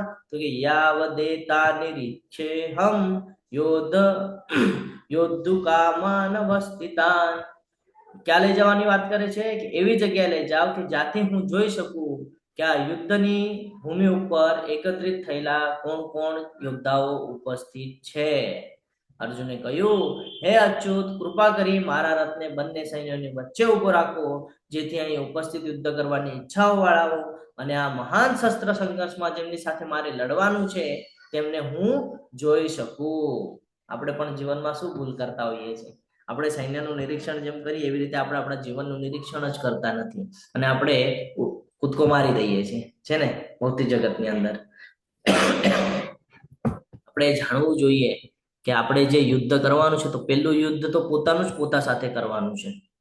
આપણી અંદર જે નેગેટિવિટી છે ને, આપણી અંદર જે ખરાબ બાબતો છે ને, એની સાથે આપણે યુદ્ધ કરવાનું છે અને વિજય મેળવવાનો છે આપણા મન ઉપર. જ્યારે આપણે આપણા મન ઉપર વિજય મેળવશું તો આપણે આપણી આગળની ગતિ સુધારી શકીશું. અને જ્યાં સુધી આપણે આપણા મન ઉપર વિજય નહીં મેળવીએ ત્યાં સુધી આપણે આપણી આગળની ગતિ નિશ્ચિત કરી શકવાના નથી. તો જેવી રીતે અહીંયા સૈન્યનું નિરીક્ષણ કરવામાં આવે છે એવી રીતે આપણે પણ આપણા જીવનની અંદર આપણો ગોલ હોવો જોઈએ અને ગોલનું નિરીક્ષણ કરવું જોઈએ કે આ ગોલને મારે અચીવ કરવા માટે મારે કયા કયા પગલાં ભરવા પડશે અને પગલાં ભરતા વખતે કઈ કઈ એવી સિચ્યુએશન નિર્માણ થઈ શકે છે જે મને અવરોધ તરીકે આવી શકે છે અને એમાંથી મારે કેવી રીતે બહાર નીકળવાનું છે એનું આપણે વિશ્લેષણ કરેલું હોવું જોઈએ. તો જીવનમાં આપણે સફળ થઈએ. એ વગર આપણે સફળ થઈ શકતા નથી. આપણે યુદ્ધ માટે ઉતરી જઈએ છીએ ઉત્સાહમાં આવીને કે ભાઈ આ હું કરી નાખીશ અને પછી જ્યારે કોઈ અડચણ આવે ત્યારે પછી આપણે નિરાશ થઈ જઈએ છીએ અને નેગેટિવ થિંકિંગ ચાલુ થઈ જાય અને પછી સુસાઇડ તરફ આગળ વધીએ છીએ. આ બધા સાથે થતું હોય છે મોસ્ટલી. દુઃખ આવે. દુઃખનું કારણ શું કામ? કારણ કે વિચાર જ નથી કર્યો અને કરી નાખ્યો એટલે દુઃખ આવ્યું. વિચાર કરીને કર્યું હોત તો કે તો ચિંતા કરવાની જરૂરત ન. ખબર હોત કે ભાઈ શું યોગ્ય છે શું અયોગ્ય છે. તો આવી જ રીતે આપણે આપણા જીવનની અંદર આપણે પણ નિર્ણય લેવાની પહેલા આ બધી બાબતો સમજવી જરૂરી છે. કે આપણને જન્મ મળ્યો છે તો આપણે એને સાર્થક કરવું જોઈએ. આપણને જે જન્મ મળ્યો છે એનાથી આપણું પતન ન થાય એનું આપણે ધ્યાન રાખવું જોઈએ. તો આગળ વધીએ. ધૃતરાષ્ટ્રના દુર્બુદ્ધિવાળા પુત્રને પ્રસન્ન કરવાની ઈચ્છાથી જો અહીં યુદ્ધ કરવા આવ્યા છે તેમનું મને નિરીક્ષણ કરવા દેવો. શું કે છે? ધૃતરાષ્ટ્રના દુર્બુદ્ધિવાળા પુત્રને પ્રસન્ન કરવાની ઈચ્છાથી. ધૃતરાષ્ટ્ર જે છે એ આંખેથી અંધ હતા પણ મનથી અને વિચારથી અંધ હતા કે નહોતા. એ ચાહત તો પુત્રમોહ છોડી શકતા હતા. એને ભીષ્મ પિતામહે પણ કીધેલું કે પુત્રમોહ છોડો, પુત્રમોહ છોડો, પુત્રમોહ છોડો, પણ સાંભળ્યું કે ન સાંભળ્યું? કેમ? કારણ કે એની સાથે કોણ હતું ત્યાં? શકુની છે ને, જેને કન્ટિન્યુઅસ હિટ કરાવતા હતા કે ભાઈ નહીં, યુદ્ધ થવું જોઈએ, યુદ્ધ તો કરી જ નાખવું જોઈએ, આપણે શું કામ ઝૂકવું જોઈએ, યુદ્ધ કરવો, યુદ્ધ કરો, યુદ્ધ. કોણ પ્રેરિત કરી રહ્યું હતું યુદ્ધ માટે? શકુની. યાદ કરજો, આપણા જીવનમાં પણ આવું બધી સિચ્યુએશનો આવે છે, આપણે ઓળખી નથી શકતા. કોઈ આપણને પ્રેરિત કરતું હોય છે, ભાઈ આ કરી નાખ. પછી આપણને ક્લિક પણ થતો હોય કે ભાઈ આ ખોટું છે, તો પણ આપણે અરે એને કીધું છે ને કરી નાખી, ચલ ને આમાં આપણો ફાયદો છે. કોઈ આપણને કે એક્ઝામ્પલ સાથે હું તમારી સાથે શેર કરું. કોઈ તમારું ફ્રેન્ડ સર્કલ હોય અને તમને કે ચલ ને ફરવા જવું છે, ચલ ને આલ્કોહોલ લેવા જવું છે, આપણે શું કરીએ? ના ના ના ના કરીએ, તરત પછી વયા જઈએ. શું? પતન થઈ જાય. અને જો એ જ સમયે આપણે એનો વિરોધ કરી દઈએ તો આપણે હોશિયાર છીએ કે આપણને ખબર છે તારે ફરવા જ જવું છે ને, ચલ હું તને ટેમ્પલમાં લઈ જાઉં, ત્યાં આપણે ફરીએ. તારે ટાઈમ સ્પેન્ડ કરવો છે ને, ચલ ભાઈ ટેમ્પલમાં ચલ મારી સાથે. આ સમજાવવું જોઈએ. આ આપણે સમજી શકતા નથી. તો કે ધૃતરાષ્ટ્રના દુર્બુદ્ધિવાળા પુત્રને પ્રસન્ન કરવાની ઈચ્છાથી એ બધા શું ચાહતા હતા કે ભાઈ પુત્ર મોહમાં છે અને આને જ રાજા બનાવવાનો છે, જ્યારે કે રાજાના લાયકના પણ નહોતા. એની વિચાર સારણી જ કહી દે છે કે ખાલી પોતાનું જોઈ રહ્યા છે. જ્યારે એણે એમ શબ્દ વાપર્યો ત્યક્ત જીવિતા વાળો કે ભાઈ મારી માટે મરવા તૈયાર છે, તો રાજાનું કામ એ ન હોય. રાજા હંમેશા પ્રજાના હિતનું જોવે, પોતાનું ન જોવે. તો એ રાજાના જેવા કોઈ ગુણો એનામાં હતા નહીં. રાજાના જેવા જે ગુણો છે આપણને અર્જુનજીની અંદર દેખાશે. જ્યારે અર્જુનજી વિષાદ કરશે, યુદ્ધ કરવાની ના પાડશે, ત્યારે રાજાના બધા ગુણો દેખાશે કે પ્રજાના હિતનું બોલશે, પોતાના હિતનું નહીં બોલે. ત્યારે કે અહીંયા આપણને ખબર પડે છે એ બધું પોતાના હિત પ્રત્યે કરી રહ્યા છે, ના કે પ્રજાના બાબતમાં વિચાર કર્યા છે. ઉલટાનું પ્રજા માટે એવા શબ્દ વાપર્યા છે કે ભાઈ મારી માટે મરવા તૈયાર થયા છે. આવું બોલવું ન જોઈએ, યોગ્ય ન લાગે. રાજા માટે આ યોગ્ય નથી. બરાબર. અચ્યુતનો અર્થ છે કે અચૂક, એટલે કે ભગવાન તેમના ભક્તોના પ્રેમમાં ક્યારેય નિષ્ફળ જતા નથી. આમ તેમના મિત્રની સેવામાં વ્યસ્ત હોય છે અને તેમની કારણહીન એટલે અહેતુકીની સેવા હોય છે. હંમેશા ભગવાનને એવા ભક્તો પ્રિય છે જે હંમેશા એના સાનિધ્યમાં રહે, એના માટે કર્મ કરે, એને પ્રસન્નતા માટે કર્મ કરે અને એણે કીધેલા માર્ગ ઉપર ચાલે. ભગવાનને એવા લોકો પ્રિય છે. હવે જ્યારે આપણે આ શાસ્ત્ર ભણીએ છીએ, ભગવદ્ ગીતાનું જ્ઞાન આપણે લઈએ છીએ અને પછી આપણે સાંભળીને પણ જો આપણે એમ કહીએ કે ભાઈ મને આ નથી ફાવવાનું, તો આનો અર્થ એમાં ભગવાનનું કાંઈ પ્રોબ્લેમ નથી. ભગવાન કહે છે મેં તો તને જ્ઞાન આપ્યું, હવે તારે લેવું છે નથી લેવું તારા ઉપર છે. 18મા અધ્યાયમાં કહે છે ને મેં જ્ઞાન આપ્યું, હવે તારે જેમ કરવું એમ કર. તો ભગવાન આપણને મોકો આપે છે, ભગવાન આપણને ચાન્સ આપે છે કે તું આને તારા જીવનમાં ઉતાર. અને આજે તારા જીવનમાં જે ચડ ઉતાર આવે છે, જે સુખ દુઃખ આવે છે, એને તું કેવી રીતે એક્સેપ્ટ કરી શકે અને તું કેવી રીતે એમાંથી નીકળી શકે એની માટેનું જ્ઞાન હું તને પુરાવું છું. પણ આ ક્યારે તને લાભદાયક થશે? જ્યારે તું આને જીવનમાં ઉતારીશ ત્યારે તને આનો લાભ મળશે. એ વગર તને એનો લાભ મળશે નહીં. ભગવાન બહુ દયાળુ છે. આપણે ભગવાન સાથે કેવી પણ રીતે વર્તન કરીએ છીએ તો પણ ભગવાન આપણને ચાન્સ આપે છે. વિચાર કરજો, આનાથી પહેલાનું આપણું જીવન કેવું હતું, આપણે કેવી રીતે વર્તન કરેલું છે, તો પણ ભગવાને આપણા જીવનની અંદર ફ્રી ઓફ કોસ્ટમાં, લોકો તો આના પૈસા ચાર્જ કરે છે. ઘણી જગ્યાએ તમે જશો, ભગવદ્ ગીતા શીખવી છે કહેશો તો પૈસા ચાર્જ કરવામાં આવે છે. આપણને તો ફ્રી ઓફ કોસ્ટ, એ પણ ઘરે બેસીને પ્રાપ્ત થયું છે. તો આ ભગવાનની આપણા ઉપરની દયા જ છે, અહેતુકી કૃપા છે. પોતાના સારથી તરીકે અર્જુનના આદેશનું પાલન કરવામાં સંકોચ નથી કરતા છે ને, સારથી તરીકે વિરાજમાન છે. અર્જુનજી કહે છે કે ભાઈ મને બંને સૈન્યોની વચ્ચે લઈ ચલો, તો ભગવાન તરત બંને સૈન્યોની વચ્ચે લઈ જાય છે. ત્યારે એમ નથી કહેતા કે તું મને કહે છે બંને સૈન્યોની વચ્ચે નથી કહેતા. તો ભગવાનને એના ભક્તો અતિ પ્રિય છે, તેમ છતાં તેમનું સર્વોચ્ચ પદ અપરિવર્તિત હતું. ભગવાન કૃષ્ણ જેના જીવનમાં હોય, જેના આપણે કહીએ ને કે જેણે જીવનમાં કૃષ્ણને સમજી લીધા, જેણે જીવનમાં કૃષ્ણ પ્રત્યેનો પ્રેમ પ્રાપ્ત કરી લીધો, એને આ જીવનમાં અને આવતા અનેક જન્મોમાં કોઈ દિવસે આ કહે ને કે ભૌતિક જગતના જે સંસાધનો છે એની આવશ્યકતા હોતી નથી હોતી. એને બધું એને મળી જાય છે. ભગવાનના કૃપાથી બધું એને વગર માંગે મળી જાય છે. પણ એ સાનિધ્યમાં રહેવું જરૂરી છે અને આપણે એ જ નથી રહી શકતા. આપણો સૌથી મોટી ભૂલ છે જીવનની અંદર. સંજયજી બોલ્યા, સંજય ઉવાચ એવં મુક્તો ઋષિકેશો ગુડાકેશન ભારત સેનયુરભયોર્मध्ये સ્થાપયિત્વા રથોત્તમ. સંજયજી બોલ્યા, હે ભરતવંશી, અર્જુન દ્વારા આ પ્રમાણે સંબોધિત થયેલા ભગવાન કૃષ્ણએ બંને પક્ષોના સૈન્યના મધ્યમાં ભાગમાં જ ઉત્તમ રથને ઉભો રાખ્યો. શું કર્યું? હવે જ્યારે અર્જુને એવી ઈચ્છા કરી કે ભાઈ બંને સૈન્યોની વચ્ચે રથને લ્યો, મારે જોવું છે કે કોણ કોણ મહાન યોદ્ધાઓ ઉપસ્થિત છે જે મારી માટે યુદ્ધ કરવા માટે આવ્યા છે અને મારી સાથે યુદ્ધ કરવા માટે આવ્યા છે. તો ભગવાને શું કર્યું? રથને લીધો અને સેન્ટરમાં લાવીને ઉભો કર્યો. અને સેન્ટરમાં લાવીને ક્યાં ઉભો કર્યો એ જોવાનું છે. અત્યાર સુધી ઉત્સાહિત છે અર્જુનજી, ખૂબ જુસ્સામાં છે કે મારે યુદ્ધ કરવું છે. હું જોવા જાઉં છું કે કોણ કોણ ટીમ છે જે મારી સાથે યુદ્ધ કરવાની છે. હવે અહીંયાથી પાછું પલટાય છે અને ભગવાન હવે એને યોગ માયામાં મૂકશે. હવે અહીંયાથી અર્જુન યોગ માયામાં મુકાઈ જાય છે. રથ આવી ગયો છે બંને સૈન્યની વચ્ચે અને આપણે હવે આ યોગ માયા પછીનો પાઠ આવતીકાલે લેશું. કારણ કે અત્યારે જો લેશું તો પછી આખો લેવો પડશે, એટલે આપણે આવતીકાલે લેશું. હવે અહીંયાથી ભગવાને યોગ માયાની શરૂઆત કરી. અર્જુનજી ફૂલ ફોર્મમાં છે, યુદ્ધ કરવા માટે કટિબદ્ધ છે, તૈયારીમાં છે કે મારે હવે યુદ્ધ કરવું છે. અને હવે ભગવાન કઈ સિચ્યુએશનમાં મૂકી દે છે એ જોવાનું છે આપણે. તો અહીંયા આપણે વિરામ લઈએ છીએ. આવતીકાલે આપણે 25મા શ્લોકથી કન્ટિન્યુ કરશું. તમે બધાએ ખૂબ શાંતિપૂર્વક મને સાંભળ્યો એટલે તમારા બધાનો ખૂબ ખૂબ આભાર વ્યક્ત કરું છું. આ સાથે આપણે આજનો જે અધ્યાય છે અહીંયા સ્ટોપ કરીએ છીએ. વાંછા કલ્પતરુભ્યશ્ચ કૃપા સિંધુભ્ય એવ ચ પતિતાનામ પાવનેભ્યો વૈષ્ણવેભ્યો નમો નમઃ. અનંત કોટી વૈષ્ણવ વૃંદ કી જય. ભગવદ ગીતા કી જય. શ્રીલા પ્રભુપાદ કી જય. સદગુરુદેવ કી જય. હરે કૃષ્ણ કૃષ્ણ કૃષ્ણ હરે હરે, હરે રામ રામ રામ હરે હરે. હરે કૃષ્ણ. સર્વને દંડવત પ્રણામ. કોઈને કઈ ક્વેશ્ચન હોય તો પૂછી શકે છે. અને જયંત પ્રભુજી હેન્ડ રેસ છે, બોલો.